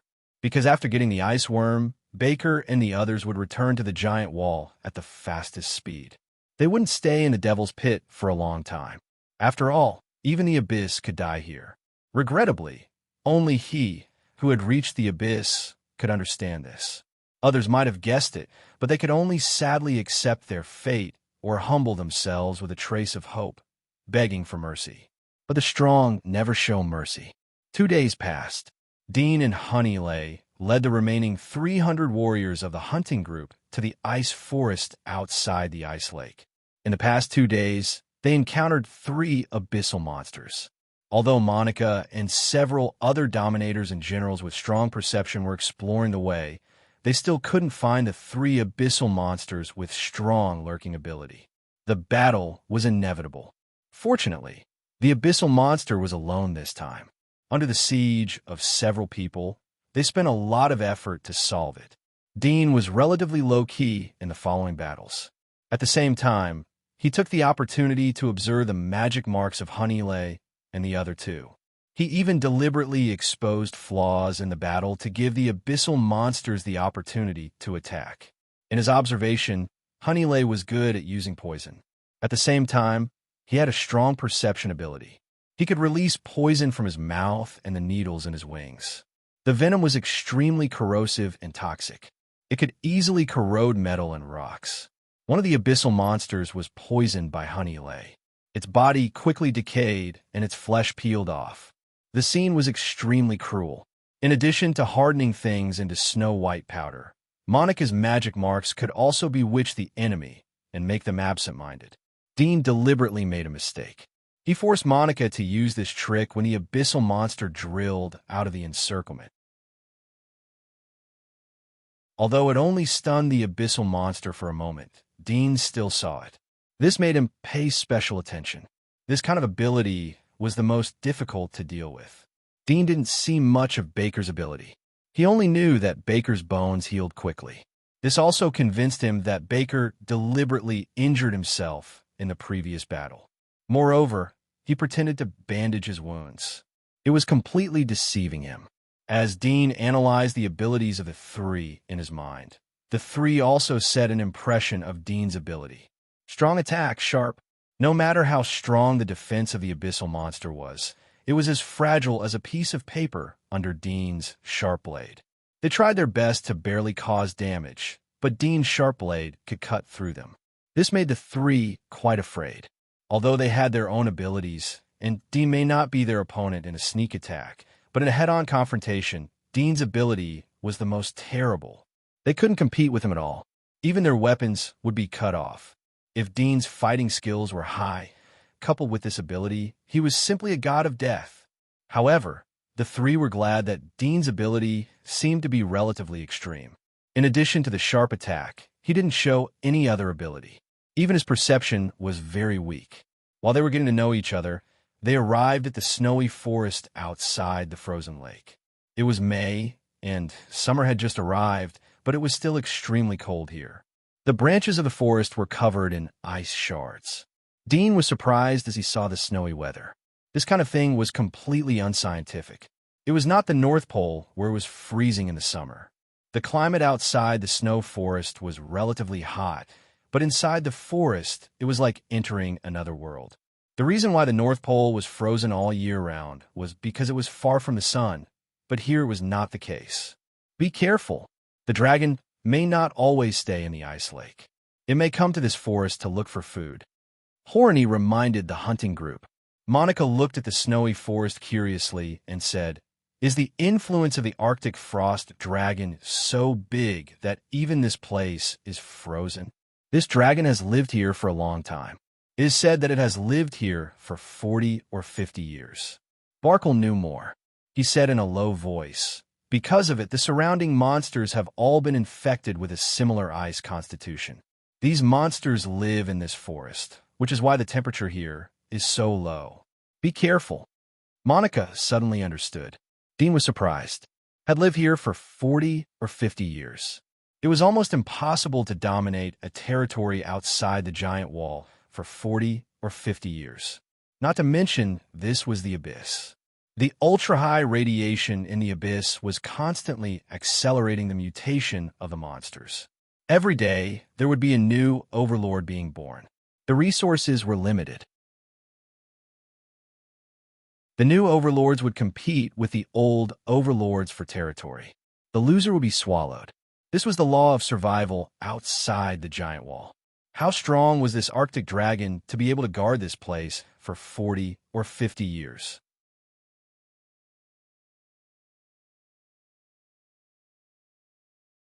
Chapter 908.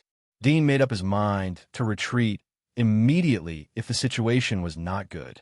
Although the ice worm was precious and the opportunity was hard to come by, but as long as there was life, there was hope. At this time, Holland had organized the first batch of cannon fodder squads. They were led by 2 dominators and took the lead to enter the ice forest. "How far is the distance from the forest to the ice lake?" Dean asked Holland. Holland looked at the forest in front of them.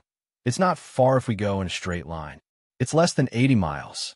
But if we encounter some troublesome things and need to take a detour, then it will be very troublesome. 80 miles for Dean and others wasn't much different from 800 meters in the eyes of ordinary people. But if there were snakes and dogs on the way, then most people wouldn't think that the road was short. Barker said, "Try not to take a detour. It's too dangerous to take a detour in this forest. It's best to go through as soon as possible." Holland nodded. "I know. Can't we burn the forest?" Duddian asked. The three of them were startled and looked at Dean strangely. How violent was his character to think of such a thing? "It's impossible to burn the forest with fire," Holland explained to Dean. "Fire is the nemesis of all things, but the temperature in the forest is low, and there are a lot of monsters with ice physique. It's almost impossible to ignite the whole forest unless we bring a lot of tarpaulins. Even if we burn the forest, the monsters will rush out, and it will be more dangerous for us." "That's true." Duddian nodded. He felt that this method was not appropriate. What Horny said was right. 10 minutes later, the exploration team that went deep into the forest sent back a signal that they could come in. Holland immediately organized the 2nd to 5th cannon fodder squads to enter. The 4 of them walked in the middle of the team. The rest of the warriors of the hunting group were responsible for the rear. They formed a long snake team to move forward. After coming to the forest, Dean put away his previous casual attitude and let Aisha follow him closely. He was ready to use the demonization to deal with the surprise attack. At the same time, his eyes flashed with a touch of dark gold from time to time. He used his X-ray vision to observe the surrounding environment. It didn't take long for the sound of fighting to come from the front. Everyone was shocked. Monica looked ahead and calmly said, "Don't worry, it's not the abyss." Several hunting groups around them were relieved. They felt cold sweat on their backs. Compared to the happy days inside the giant wall, where there were beautiful women and fragrant wine in their hands, this place was simply a difficult hell. This is the territory of the Arctic frost dragon. There shouldn't be a second abyss dragon. Everyone, be careful and don't get ambushed by other monsters. Everyone listened to him, and their hearts were filled with confidence. Soon, the team moved faster. From time to time, there were sounds of fighting. Dean followed the team and came to the place where the sounds were coming from. He saw several bloody corpses on the ground, as well as 2 corpses of monsters that had been split into 2 halves. The monster's hair was dark blue and exuded a very heavy chill. Dean was speechless. An ice dragon was able to transform all the monsters in the territory into ice physique. This ability was beyond his imagination. Half an hour later, the group passed through the snowy forest, leaving behind the corpses of a dozen companions and a number of monsters. After coming out of the forest, they saw a vast lake not far away. The lake was quiet and the water was clear. Duddian looked at the lake and saw that it was frozen. "Get ready to draw the old dragon out." Horny looked at the huge ice lake and said. Barkle had a grave look in his eyes as he said coldly, "Let me say this first. When we attack later, if anyone tries to play tricks and doesn't go all out, don't blame me for being merciless." Horny's face slightly changed. "Naturally, Wall Lord, please rest assured." "Yes," Dean immediately said. "There are some things that everyone is well aware of. I don't want to say it too clearly. The Arctic dragon is not an ordinary abyss. If anyone tries to sneak attack me from the back, then I'll leave. I don't want the ice worm anymore." The 3 frowned but didn't say anything. Dean didn't pay attention to them. His words were just a warning. If the enemy wanted to sneak attack or deliberately save energy, he would be helpless. At this time, the one who was honest would suffer a loss. Dean looked at the frozen lake and used the heat source to observe. He didn't see any heat source. He looked at the 3. "I'll go up and have a look." "Okay." Horny nodded and continued to command the others. Dean flew to a height of 20 or 30 meters and looked down. The frozen lake was very big. There was no wind or snow on the frozen lake, so it was as transparent as a mirror. He could see the dark green water at the bottom of the lake. I don't know if there are other fish monsters at the bottom of the lake. If not, what does it eat? The biggest problem of all life was eating and drinking, especially for some large monsters. In order to forage for food, They had to walk on the road of hunting or migration. They even had to compete with difficult hunters for food or challenge the hegemons of other territories. Once injured, the difficulty of foraging would increase and they would starve. The more hungry they were, the more powerless they would be. And the more hungry they would be, the more powerless they would be. And the more they would be injured, the more powerless they would be. In the world outside the giant wall, there were countless monsters dying every day. Many of these monsters were incomparably fierce. From the current situation, it was obvious that the Arctic dragon was an amphibious monster. It could even fly. Dean patrolled around the lake and soon found messy claw marks. It should be left by the Arctic dragon when it came ashore to forage for food. In addition to the claw marks, he also saw some potholes and traces of fighting. He also saw half of a broken spear inserted in the side of a tree near the forest. It was covered by grass. If he didn't look down from the sky and had good eyesight, he wouldn't be able to see it. Were there humans who fought here? Dean's eyes moved, but he didn't think much about it. The ice lake was recorded on the map in Royal's hands. Naturally, it was explored by humans. He was about to land, but at this moment, at the bottom of the frozen lake, a shadow suddenly swayed. Dean thought his eyes were playing tricks on him. A few seconds later, another huge shadow swayed, like a long snake. Dean's eyelids twitched. Was it the Arctic dragon? Was it at the bottom of the lake? He continued to stare at the lake for a moment. The shadow flashed again. It was a long strip. It was estimated to be more than 10 meters long, but it went back to the bottom of the lake, so he couldn't see it clearly. He watched for a moment, but the shadow did not appear again. He landed and looked at the warriors of the hunting group who had arranged themselves by the lake. He said to Horny and the other two, "Should we lure it out now? Everyone is in position." "Let's start," Holly said. Dean frowned. "Should we wait for the Arctic dragon to come out to forage for food?" Wait for it to forage for food? The three of them weren't rookies, so they knew what Dadian meant. Barker thought for a moment. When it forages, it means that it is hungry and its physical strength is the weakest.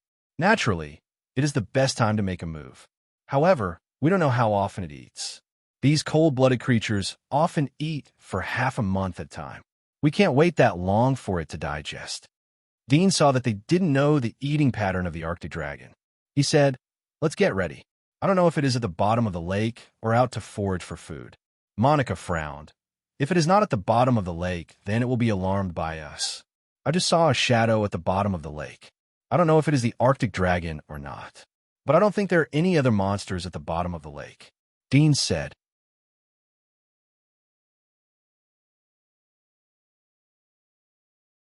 Chapter 909. Brother Dew, now that things have come to this, shouldn't your female companion lend a hand? Barker looked at Aisha, who was next to Dean. Dean hadn't let Aisha make a move along the way. They wanted to test Aisha's strength, but they were very clear that this female companion was a genuine corpse king. Her pure black pupils and thick corpse energy were by no means a disguise. How terrifying a corpse king controlled and cultivated by human beings was depended on how crazy Dean was. From Dean's several talks and moves, they knew that this young man was not an ordinary person. The female companion controlled by him might be much stronger than him. Dean's face turned cold as he heard Barker's words. "I have my own judgment on whether I should let her make a move or not." "Brother Dew, you can't say that. This old dragon isn't an ordinary abyss. If we don't unite now, we may not be able to defeat it. Besides, we've all contributed. Shouldn't you show us something too?" Horny also said. "That's right." Dean narrowed his eyes. Did the two want to force him? However, their calculations were obviously wrong. He wouldn't fall for it. "What do you want me to show? Didn't I make a move along the way? Don't forget who saved your life. Don't forget who killed the quartz beast."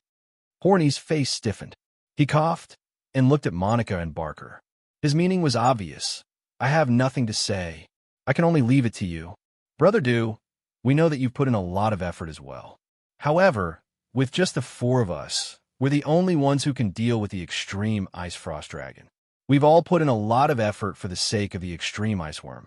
Please understand," Baku advised. Dean couldn't help but laugh. "What? My woman is an abyss, so I have to make a move? Am I not qualified to get a piece of the pie? If we were to join hands, then we would have the strength of 2 abyss levels. In that case, why do I need to share with the 3 of you? Can you come up with the strength of 2 abyss levels? To put it bluntly, I alone am qualified to share the pie.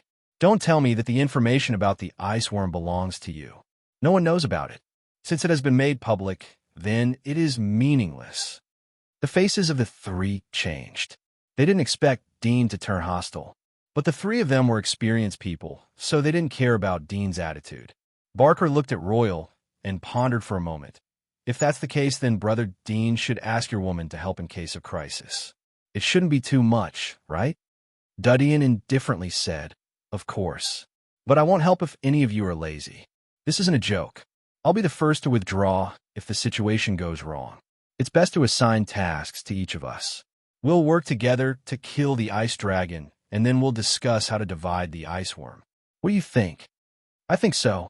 Monica nodded. As for the discussion that Dean had mentioned, she certainly knew what kind of discussion it was. Horny and Barker also agreed. They didn't force Dean to let Aisha take action. Horny said, "I will draw out the old dragon. The 3 of you will be responsible for blocking it. Although it is difficult to draw it out, but we still need to rely on your participation in the subsequent battle." Barker said he wouldn't be polite with Horny. Now was a critical moment, so he didn't dare to be arrogant.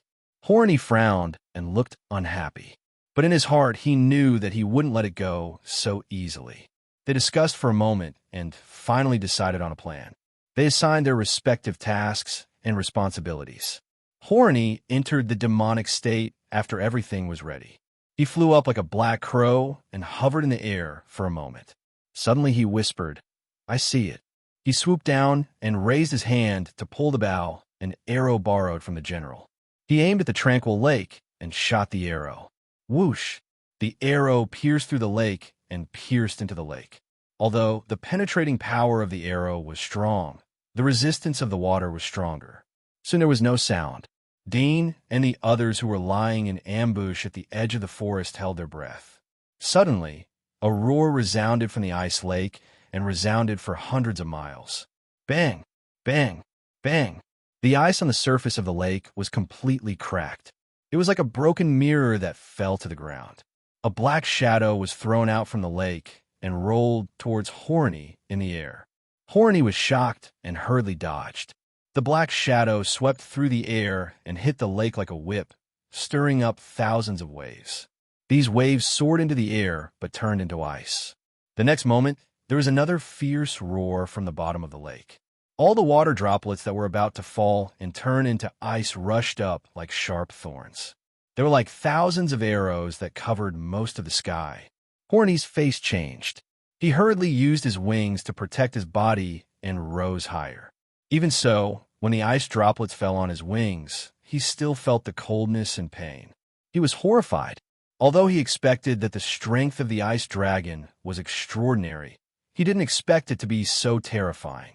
Just the ice droplets caused by the roar could hurt him. There was a trace of shock in the eyes of Dean, Barker, and Monica.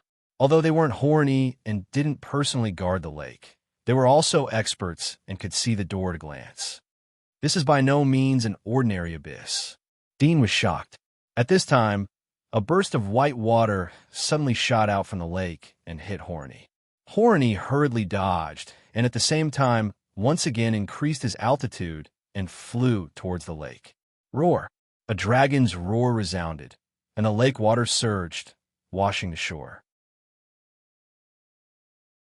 In the next instant, the surface of the lake swelled up, and a gigantic silhouette soared up from the lake. In an instant, it covered the sky, and everyone felt as if the entire sky above their heads had darkened. Dean's mouth was slightly open, and he was stunned. What kind of gigantic dragon was this? The dragon's wings were as huge as a sail. Its body was inclined to the structure of a western dragon, but it didn't have the feeling of a salamander. The head of its upper body was similar to that of a flood dragon. The top of its head was like a dense icicle. At this time, Dean discovered that the shadow he saw in the lake was actually the slender tail behind it. Just that tail alone was more than 10 meters long. The warriors of the hunting group were also shocked, including Monica and Barker. There was a bit of absent-mindedness in their eyes. Could this image of an ancient fiend god really match up to him? Dean's first thought was to turn around and run.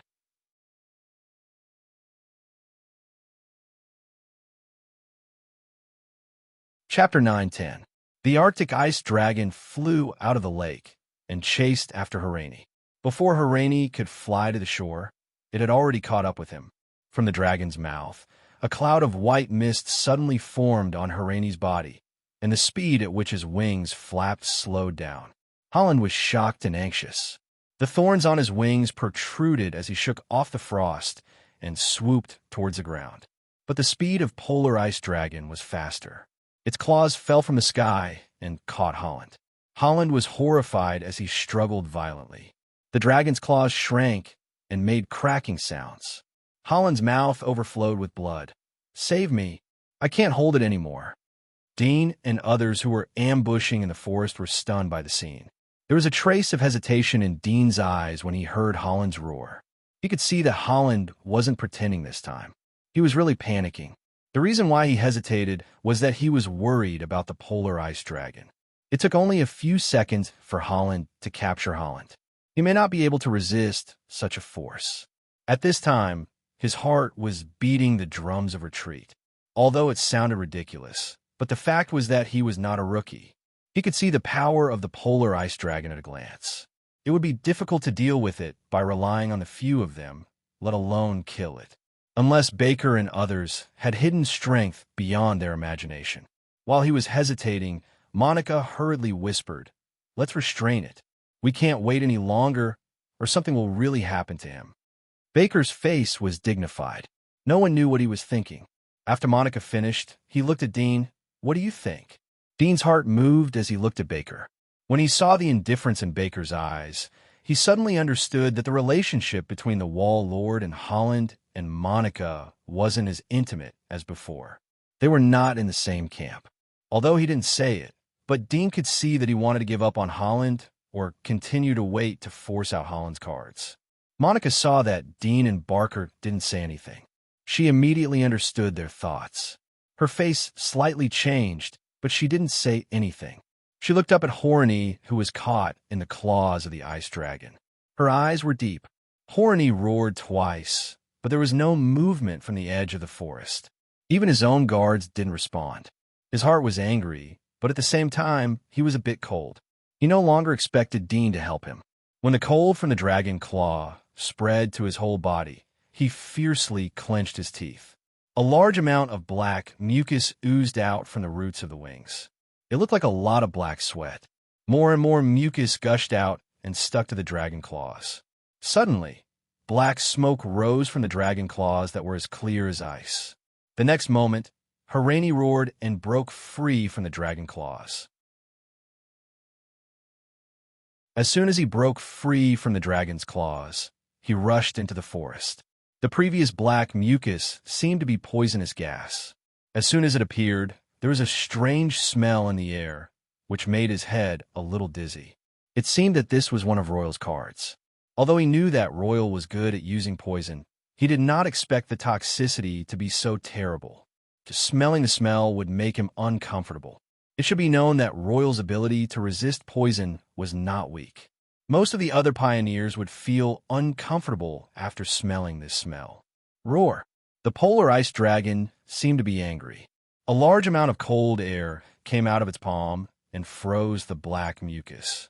It twisted its body and chased after Holland again. Holland rushed straight into the forest, followed by the polar ice dragon. When its head reached the edge of the forest, suddenly a burst of fire shot out from the sand and instantly enveloped the polar ice dragon like a sea of fire. It was the warriors of the hunting group who were lying in ambush at the edge of the forest. At the same time, hundreds of flaming arrows were launched in the forest. The fire cut through the air and hit the polar ice dragon's head and wings, making tinkling sounds. The fire arrows bounced off as if they hit metal. Some fell on the leaves of the forest and were immediately ignited. Dean, Monica, and Barker who were hiding behind the tree, immediately launched into action. Now that Holland's task was completed, it was their turn to make a move. Whoosh! Whoosh! Monica and Barkle were the first to rush out. Monica entered her demon form, and her skin turned snow white. White powder fell from her body and wings. The powder did not fall. Under the control of her wings, the wind blew onto the Arctic frost dragon's head and claws. Barkle, on the other hand, rushed in front of the Arctic frost dragon and slashed at its claws with his bone sword.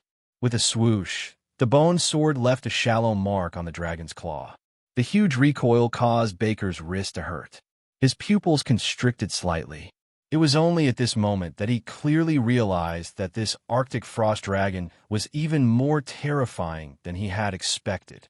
Roar! The polar ice dragon roared and waved its claws toward Barker.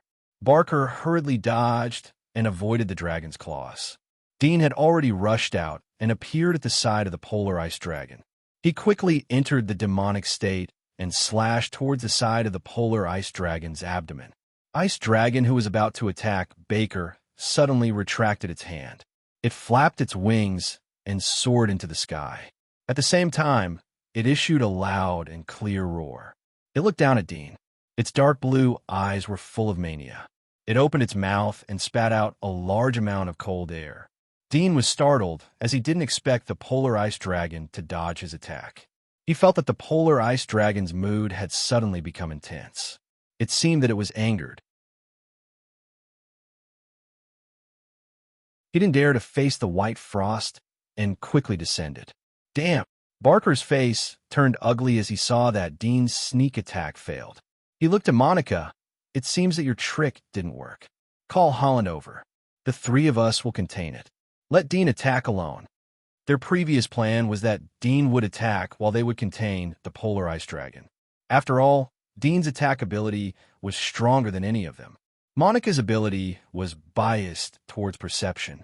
Although her attack wasn't weak and her means were somewhat strange, her frontal attack was far from being able to hurt the polar ice dragon's life, even if it was motionless and let her attack. Monica took a deep breath. She knew that it was time to take out her cards. Otherwise, she wouldn't be able to play any role in this battle. She was about to attack again when the polar ice dragon's roar echoed from the sky. The next moment, the polar ice dragon swooped down and chased after Dean. Dean's face changed as he rushed to the side of Barker and others. Barkle quickly leaped into the air and swung his bone sword at the Arctic frost dragon's claw. However, the Arctic frost dragon was much more violent than before. With a swipe of its claw, it slammed Barkle into the ground at lightning speed, creating a deep crater. The polar ice dragon didn't look at him as it continued to chase after Dean. Dean was confused as he saw the situation behind him. He felt that the polar ice dragon was staring at him. I haven't met you yet. Why are you so vengeful? He couldn't help but curse in his heart. But his feet didn't stop as he ran towards Holland, who was resting on the branches of the forest.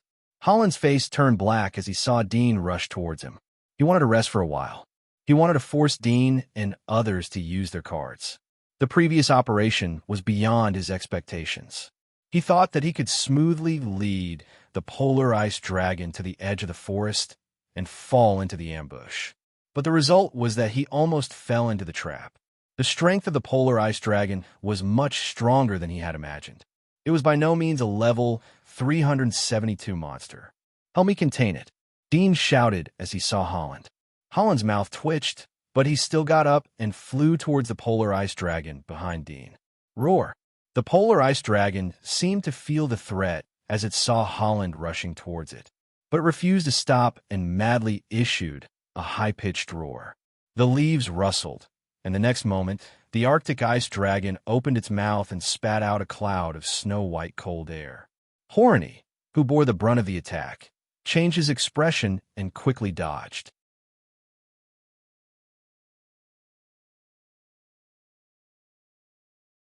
Chapter 9:11. Dean felt that the temperature in the air suddenly dropped. It was obviously the hot early summer, but there was a feeling of 3 feet of ice. The cold air on his right hand seemed to be ready to move. A wisp of cold air flowed into his body along his blood, making him shiver with cold. Polar Ice Dragon chased after Horny and chased after Dean. Dean was so angry that he turned around and ran away. Holland was relieved to see that Polar Ice Dragon didn't chase him. At the same time, he looked at the dragon who was chasing after Dean. He didn't seem to have missed anything. It was reasonable to say that Dean didn't hurt the old dragon. So why was it chasing after Dean? At this time, Monica and Barker caught up. Seeing that Horny was still on the tree, Barker looked sullen and said, "Why aren't you making a move? This old dragon's scales are too thick. Only he can hurt it. If something happens to him, this operation will fail. I don't know what he did to anger it. I think we need to change our plan now. Since this old dragon wants to kill him regardless of anything, we'll let him lure it, and we'll attack. I don't believe that with the strength of the three of us, we can't hurt it. If that's the case, we'd better retreat." Horny came back to his senses, looked at him, frowned, and said, "It's not that I don't want to help, but I can't stop it even if I do. It's determined to kill him, and I don't know what he did to anger it." Baker was startled. His eyes flashed as he saw the dragon chasing after Dean. "All right, let's go. Don't worry, he should be fine for a while," Holland suddenly said. Baker looked at him. "What do you mean? Didn't you see that the undead he controlled hasn't acted yet? It shows that this guy still has some strength left. He hasn't reached the point where he needs our help. I like to see what else he's hiding. This is a good opportunity." Horny licked his lips, and a cold light flashed in his eyes. Barker understood and fell silent. "I think we should catch up to him as soon as possible. Although he is young, he is not someone to be trifled with. If we force him into a corner and he decides to walk away like he said, our losses will be too great," Monica said immediately when she saw that the two of them were prepared to wait for him. Barkle's heart trembled, and he immediately said, "That's right, that kid might really do it. Let's chase after him." Horny slightly frowned. He wanted to say something, but held back. He didn't know Dudian's character. In case Dudian really withdrew, then they would be embarrassed. If they withdrew, then they would lose a lot of people in vain. Even some of them would die on the way back. The three of them quickly caught up, but the distance between them and Dean was getting farther and farther. The three of them tried their best to catch up, but the distance between them wasn't shortened. The three of them were shocked when they saw that the dragon was 4 or 5 miles away from them. It was too fast. They could understand why the dragon was fast, but the dragon was chasing Dean. It didn't look back or even stop. It meant that it hadn't caught up yet. It also showed that Dean was faster than Polar Ice Dragon. Dean didn't think that he was fast. At the moment, he wanted to grow more legs or eat more pairs of wings. He was too slow. He felt that he had exhausted all his strength, but the dragon was still chasing after him. It was like a 100-meter race. He could accelerate in a short time, but it wouldn't last long. He was hoping that the dragon would exhaust its stamina earlier. However, his expectations were disappointed again and again. He felt that his feet and wings were heavy like lead. The ground under his feet was pulling his feet. When a person felt tired, the body would slow down. It was like triggering a self-protection mechanism. But humans had another layer of protection mechanism, and that was the fear of death. Dean didn't want to die, so although he was tired, he still ran fast. He gritted his teeth again and again, increasing his speed again and again. He glanced back with the corner of his eyes. The huge shadow was always hanging over his head, and the cold air was sweeping from behind. It seemed that if he was a little late, he would be drowned by the snowstorm. He saw Bach and the other two chasing after the Arctic frost dragon, but they were too far away, so far that he wanted nothing more than to turn around and beat them up. He did not expect that the three of them would actually work together to set him up. He had already noticed them when the three of them were discussing on the tree branch. Now that they were leisurely following behind him, it was obvious that they wanted to see him forced into a corner. Dean clenched his teeth as an idea came to his mind. He slowed down his speed while paying attention to the dragon behind him. The dragon opened its mouth and spat out a mouthful of cold air as he slowed down his speed. Dean hurriedly dodged and went to the other side. Arctic frost dragon's neck was very long, and as it moved its neck, a constant wave of cold air swept across the area. Everywhere it passed, the trees were all frozen, including the venomous snakes and strange insects that were hidden in the trees. Dean continued to run in circles.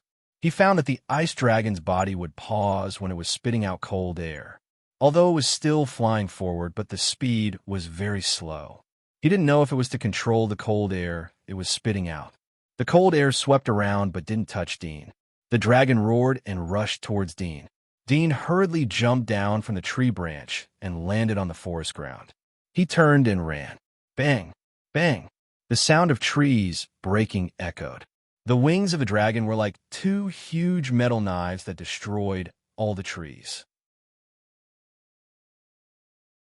The dragon's claws fell from the sky towards Dean.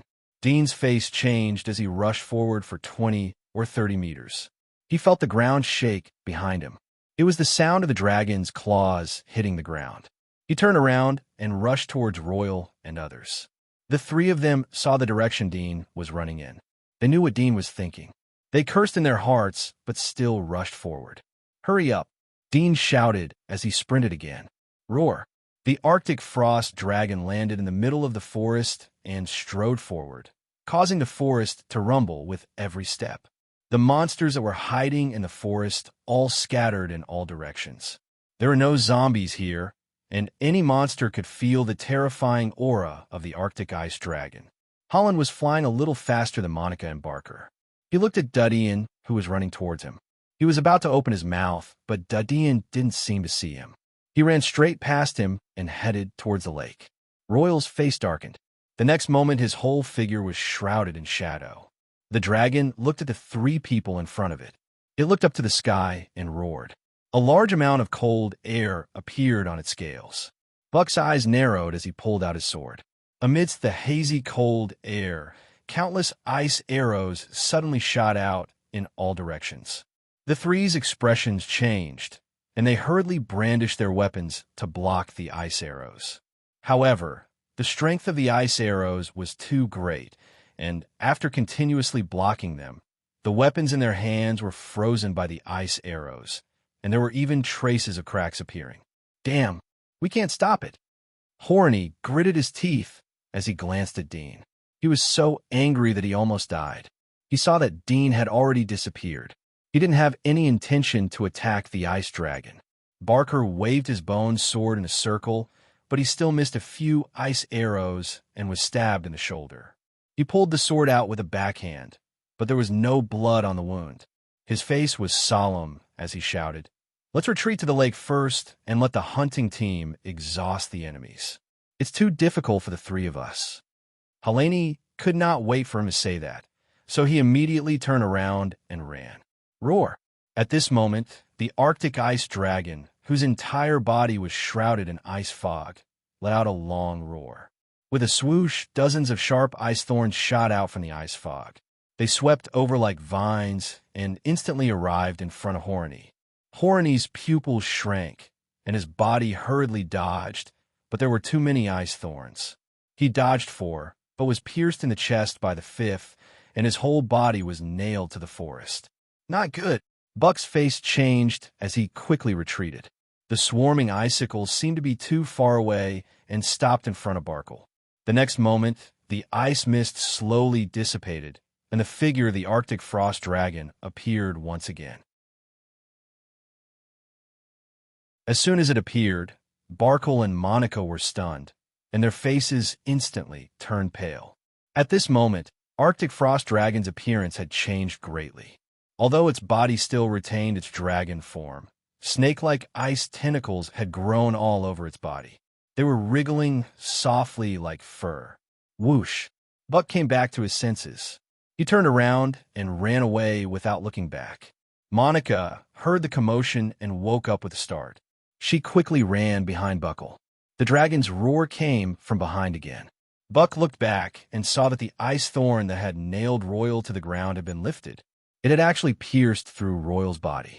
At this moment, his chest was completely pierced. No matter what abilities he had, such an injury was enough to seriously injure him. When the ice thorn was lifted, Royal struggled violently and suddenly waved his weapon to cut it off. The next moment, his body fell along with the half of the ice thorn that had pierced through his body. But before he landed, more than a dozen ice thorns attacked him again. They intertwined with each other like sea urchins. At the place where the ice thorns intertwined, Royal's body was completely pierced through, and he was completely silent. Barker and Monica both saw this scene. The two of them couldn't believe it, and, at the same time, they were a little frightened. Just by using ice, Horny was killed. This time, they knew that Horny wasn't acting. He was really dead. After all, even his head had been pierced through. There was no possibility of him surviving. Horny most likely still had some hidden cards, but it was a pity that he didn't have time to use them.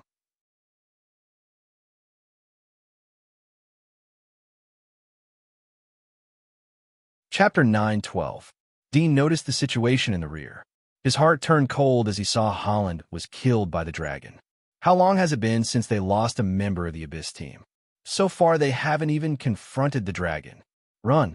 Dean didn't have the idea of killing the dragon to find the ice worm. The price to pay was too high. Not only he would die, but Aisha would also have an accident. He didn't want to take the risk. Baker and Monica woke up as Dean ran at full speed. They looked at the dragon and the ice thorns that were continuously protruding from the ground. Although they were barely able to keep calm, but there was a trace of panic in their eyes. The dragon was too strong. They couldn't get close to it.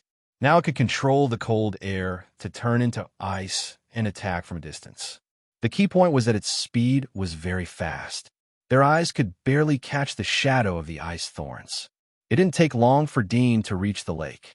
He looked at the people of the hunting group who were lying in ambush. They probably didn't know that Holland was dead, but some of them seemed to have sensed something. Dean stopped and called Aisha to his side. He turned to look at Baker and Monica, who were running at full speed. The ice blades were continuously shooting from behind and the huge body of the dragon. He took a deep breath and shouted, "Come here and fight back." Baker and Monica were busy avoiding the ice dragon's blades. Both of them looked at each other as they heard Dean's words. They were almost distracted and got hit by the ice dragon's blades. Dean looked at the two rushing over. His eyes flashed a trace of coldness. He stamped his feet and went to meet them. At the same time, he shouted, "Get ready to fight back." Barker and Monica were shocked. They didn't know where Dean got the courage to fight back. The strength revealed by the ice dragon wasn't of the Abyss level. The evaluation of the Monster Atlas was wrong. They were barely able to escape with their lives. But they didn't stop Dean as they saw him rushing towards them. As the three of them approached, Barkle's body slightly leaned to the side as if he was about to turn around. But the moment Dean got close, he suddenly backhanded his sword and stabbed at Dean, who was chasing after him. "Brat, don't blame me." Baker's heart was cold, but a crisp sound interrupted his thoughts. There was a trace of astonishment in his eyes. He saw that the bone sword in his hand was blocked by Dean's sharp blade. How? Baker felt incredible. How could he defend against the speed and suddenness of the sword? Could it be? He suddenly understood. He was glad, but also angry. At the same time, he felt a trace of fear. Dean's feelings were similar to Barker's. He didn't expect his sneak attack to be blocked. After a moment of astonishment, he understood. Then all the sharp blades on his body shot out like a hedgehog. Buckle was shocked and infuriated. He spun his bone sword, wanting a parry, but after a few clanging sounds, his bone sword was broken. This bone sword was the toughest material he had ever manifested after his demonization, but it was actually broken just like that. The sword was broken, and he couldn't resist Dean's other sharp blade attacks. His body was pierced by more than a dozen holes, and his arm was cut off. All of this happened in an instant. Monica saw it. She even thought of a sneak attack, but she didn't have the time to do it. She was shocked when she saw that Baker was defeated and seriously injured in an instant. Although she knew that Dean was very good at attacking and his body was extremely sharp, she didn't expect that the mysterious Baker would be defeated in one move. It must be known that this moment couldn't be delayed. Polar Ice Dragon was chasing after him. It was imminent. No matter what cards Baker had, this moment of defeat was fatal. After Dean attacked, he kicked Baker's chest and flew backward. At this moment, he couldn't continue to attack Monica. If the sneak attack on Baker was successful, then he would have the opportunity to attack again. But now Monica was on guard against him. If they continued to fight, Then all three of them would become polar ice dragon's meal. As he retreated, he controlled Aisha to turn around and fly to the other side of the lake at full speed. Baker's body flew backward. His face was extremely ugly. The injuries on his body healed quickly. This was his core ability, rapid regeneration. His biggest card was Immortal Body. The immortal body wasn't really immortal. Barkle wasn't afraid to deal with someone like Dean, who had a strong physical destructive ability. No matter how his body was damaged, he could heal. Even if his skull was pierced or his heart was pierced, he could come back to life and recover. His demonic body was beyond the scope of human life. His brain wasn't the core that dominated his body. His heart wasn't the same. Instead, the bones of his body were the core of his body. He didn't care about fighting other abyss creatures as long as they didn't have corrosive abilities. His life-saving ability could be regarded as the top in the abyss. However, no matter how many times he could heal, it would be meaningless under the cold attack of Polar Ice Dragon. Ice and fire were polar opposites. Fire was the nemesis of all things, and so was ice. He controlled the bone wings to stabilize his body, but the cold air coming from his back made his body slowly stiffen. Even his mind slowly stiffened. Only the terrifying thought of death was left in his mind. At this moment, he suddenly became no different from an ordinary person. In the face of death, it seemed that no one was an exception. Strong cold air spread out, and Baker's body quickly froze. His bone wings could no longer flap, and his body slowly fell to the ground. His feet broke into several pieces of ice. Monica, who was running at full speed towards the lake, was shocked and sad when she saw Baker's miserable state. She didn't expect that the target of the long-planned hunt would be her. Monica quickly flew to the lake, but Polar Ice Dragon followed closely behind. The hunting group that was lying in ambush by the lake immediately rushed out from the soil and under the leaves of the forest. They were like a group of moths flying into a flame, rushing towards Polar Ice Dragon. Their figures were majestic and fearless. Their demonic bodies were strange, ferocious, and seemed to be full of power. Some of them had strange shapes and seemed to have magical abilities. But the moment they got close to Polar Ice Dragon, the cold air spread out from the scales of Polar Ice Dragon like a small hurricane. Then everyone was like fallen leaves in the autumn wind. They fell to the ground one after another and turned into ice sculptures. Their expressions were lifelike. Some were screaming, some were panic-stricken, some were stunned, and some were desperate.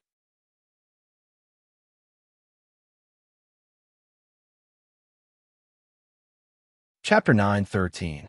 Monica's face turned ugly as she saw the warriors of the hunting group fall one after another. She had some expectations for human wave tactic, but it was completely ineffective.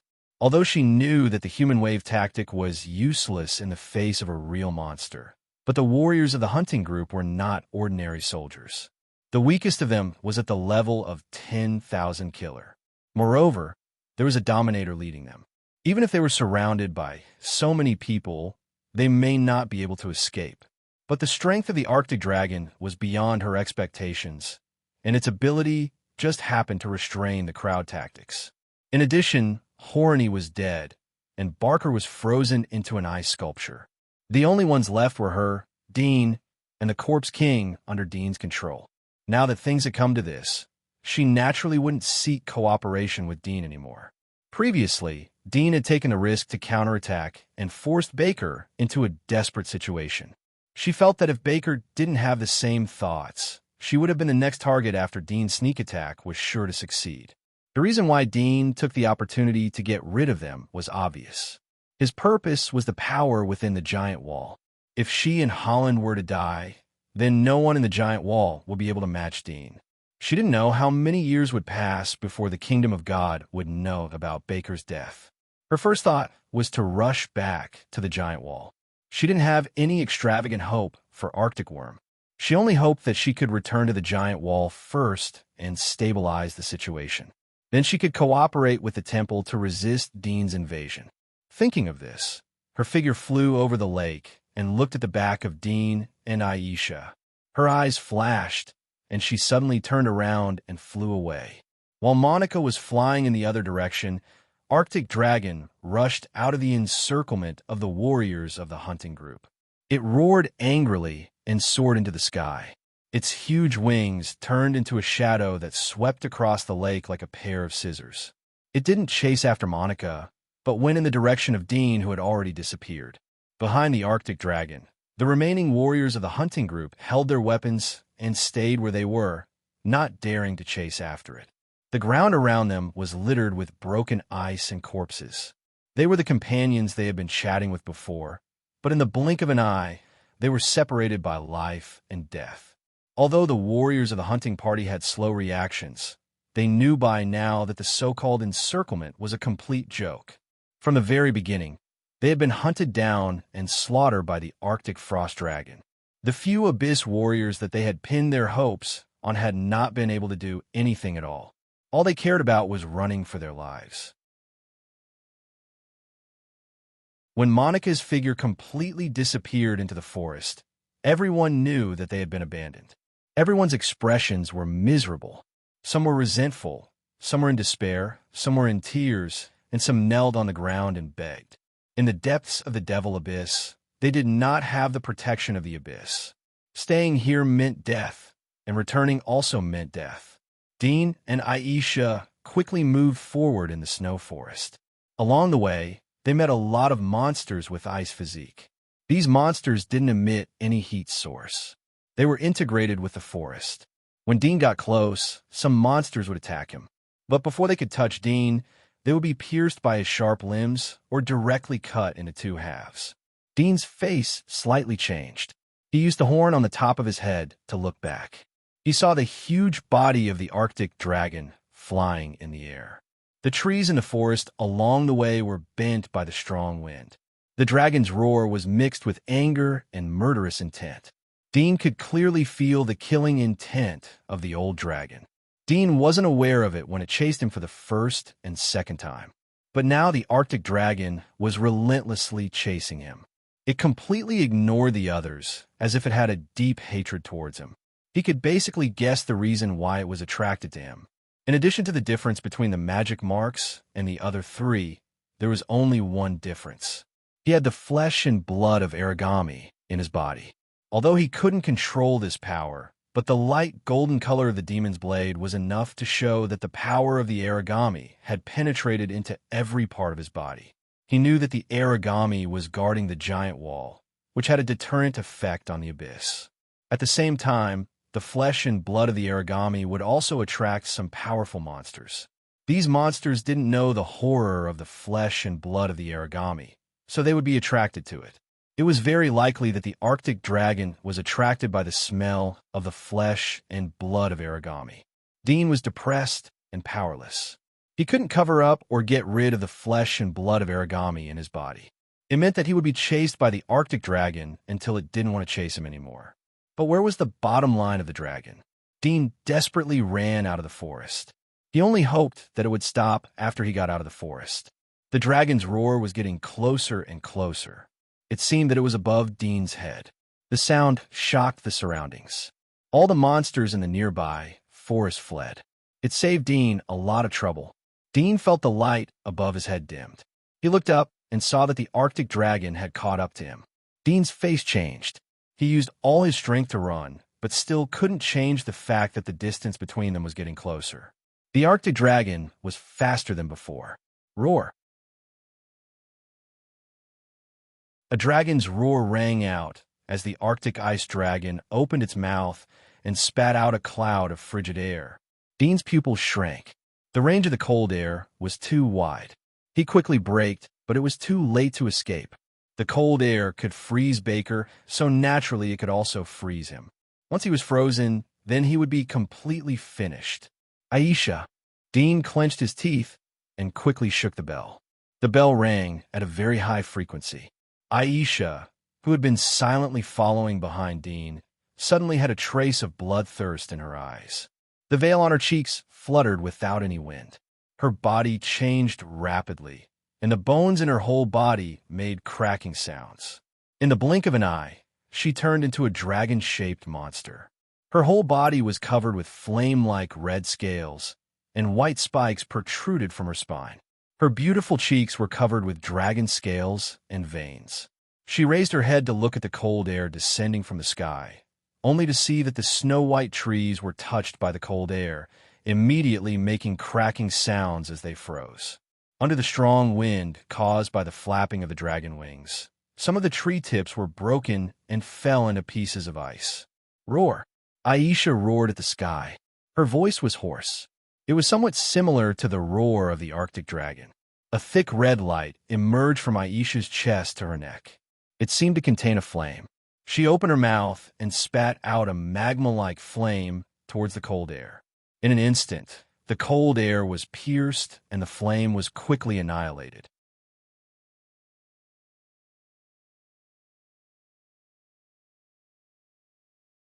Chapter 9:14. As soon as he rushed out of the hole, he saw the mouth of the ice dragon pouncing towards him. Dean's pupils shrank. He twisted his wings and forcefully changed the trajectory of the ice dragon. He narrowly avoided the mouth of the ice dragon. Dean's sharp limbs were like dozens of black soft swords stabbing towards the dragon's neck. There was a ripping sound as the unstoppable sharp limb cut into the dragon's neck for less than half a meter before its momentum was greatly reduced. It was like a normal sword that had been cut into gravel and mud. It could only cut half a meter into the dragon's neck before it could go any further. It could only make use of the Arctic frost dragon's gliding momentum to slash sideways, leaving a dozen wounds on its body. Roar! The dragon roared angrily as it flapped its wings towards Dean. At the same time, it twisted its huge body and turned around to attack Dean again. Dean couldn't let Aisha preserve her strength anymore. Otherwise, both of them might die here. He released the control over Aisha and let her fall into a bloodthirsty fighting state. Roar! The same roar came out of Aisha's mouth. The scales and claws on her body rose by several inches. The scales on her chest and neck were burning with flames. The flames were getting stronger and stronger. It seemed that the scales couldn't suppress it anymore. The next moment, her whole body was burning with flames. She turned into a burning dragon woman. In a burning state, she rushed toward the dozen wounds on the dragon's neck. Her sharp claws instantly clasped the dragon's neck. She opened her mouth, revealing her originally white teeth at the moment. Her beautiful face became extremely hideous and even ugly. When she opened her mouth, there seemed to be flames spewing out from the depths of her throat. The next moment, she bit the dragon's neck wound. Arctic dragon seemed to feel the terror and threat. Its roar became more urgent and angry. But its body was too big, so it couldn't avoid Aisha, who had grabbed its neck. It couldn't twist its head to bite Aisha until Aisha bit it. Blazing flames overflowed from Aisha's mouth. The flames spread along the place where Aisha had bitten. It was like magma and blood as it tyrannically poured into Arctic dragon's neck. The ice-like neck was dyed red. The flames spread further and further before bursting out. Bang! Aisha was pushed away by the explosion, and Dean was also sent flying. Dean desperately tried to stabilize his body as he flew backward, so as not to touch the cold air that pervaded the surroundings. But at this moment, his eyes were sad and even painful. He didn't want to let Aisha participate in the battle because he didn't want to see her pure and flawless face like an angel showing such a bloodthirsty expression. But the reality always forced him to struggle at death's door again and humbly seek survival. Aisha fell into the cold air, but her body wasn't frozen. Instead, the cold air washed out a passage. By the time she fell to the ground, she had mitigated the impact to the minimum. She rolled and landed on the ground. Her toes touched the ground and once again rushed towards the dragon like an arrow from the bow. A large amount of cold air was emitted from the dragon's neck. It twisted its head and looked at Aisha, who was flying towards it again. It roared and spat out a rain of icicles towards Aisha. Aisha waved her dragon claws and used a set of extremely complex and high fighting skills. But she still couldn't avoid all the ice cones. Her body was stabbed one after another. The ice cones were strong and broke the hard dragon scales outside her body. But before they could stab deeper, they were melted by the flames on her body surface. Then they spread like steam. It seemed that her whole body was bathed in fire, but she was shrouded in hot steam. She was still fearless as she rushed forward. Dean was always paying attention to Aisha's safety, but soon he found that her performance was a bit strange. Compared to the past, when she fought by instinct, now she was using skills. Whether it was aiming at the wound or the flame attack, it was purposeful. Did she know that the flame attack would cause additional damage to the dragon? If so, didn't it mean that she had wisdom? Was it the recovery of the past memories or the evolution of intelligence? Dean's face changed. Although he didn't want to admit that Aisha was a corpse king, but the fact couldn't be changed. He had to face the fact if he wanted to cure Aisha. Since it was a fact, he had to consider the changes of the corpse king. Generally, the corpse king would eventually evolve intelligence. No one knew whether it was the recovery of the past memories or the growth of a new species. Dean was attracted by the changes of Aisha. Aisha and the dragon were fighting again. Aisha was like a newborn dragon. She was roaring and fighting with the dragon. She was like a new warrior, challenging the king of the old generation. The dragon roared again and again, but couldn't do anything to Aisha. Instead, Aisha cut several wounds on its body, which couldn't be healed. Dean quickly sobered up and immediately joined the battle. He quietly flew from the side, while Aisha was restraining the dragon from the front. He circled around the dragon's tail. His sharp limbs rotated like a fan blade. The friction made a sharp sound as he suddenly waved it down. Several sharp limbs stacked together and slashed at the same spot, instantly sinking into the root of the Arctic frost dragon's tail, creating a huge wound. The tail was almost completely severed from the root. Ice Dragon had noticed Dean, but it didn't have time to pay attention to him. It was only when the tail was hit that it turned around and spat out ice thorns towards Dean. Dean's whole body was covered with sharp blades.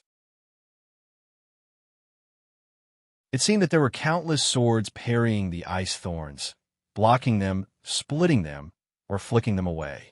But the impact of the ice thorns was extremely strong. Each ice thorn was like a boxer's fist, fiercely hitting his body. His body was hit by 2 ice thorns and pierced into his body. The cold spread in an instant, almost freezing his body. Dean didn't dare to face the attack again, so he moved sideways to escape. At this time, Aisha saw the opportunity and pounced on the abdomen of Arctic Dragon. Her dragon claws clasped on its snow-white belly, and the flaming claws dug deep.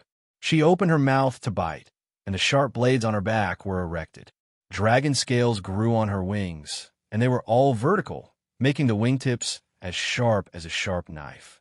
With flames, she stabbed towards the abdomen of Arctic Dragon.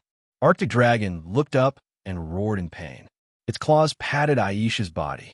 Haisha slammed into the ground like a meteorite, knocking down a tree. Dean's eyes turned red as he roared and rushed towards the dragon. He used all his swords to cut the dragon's tail and spine.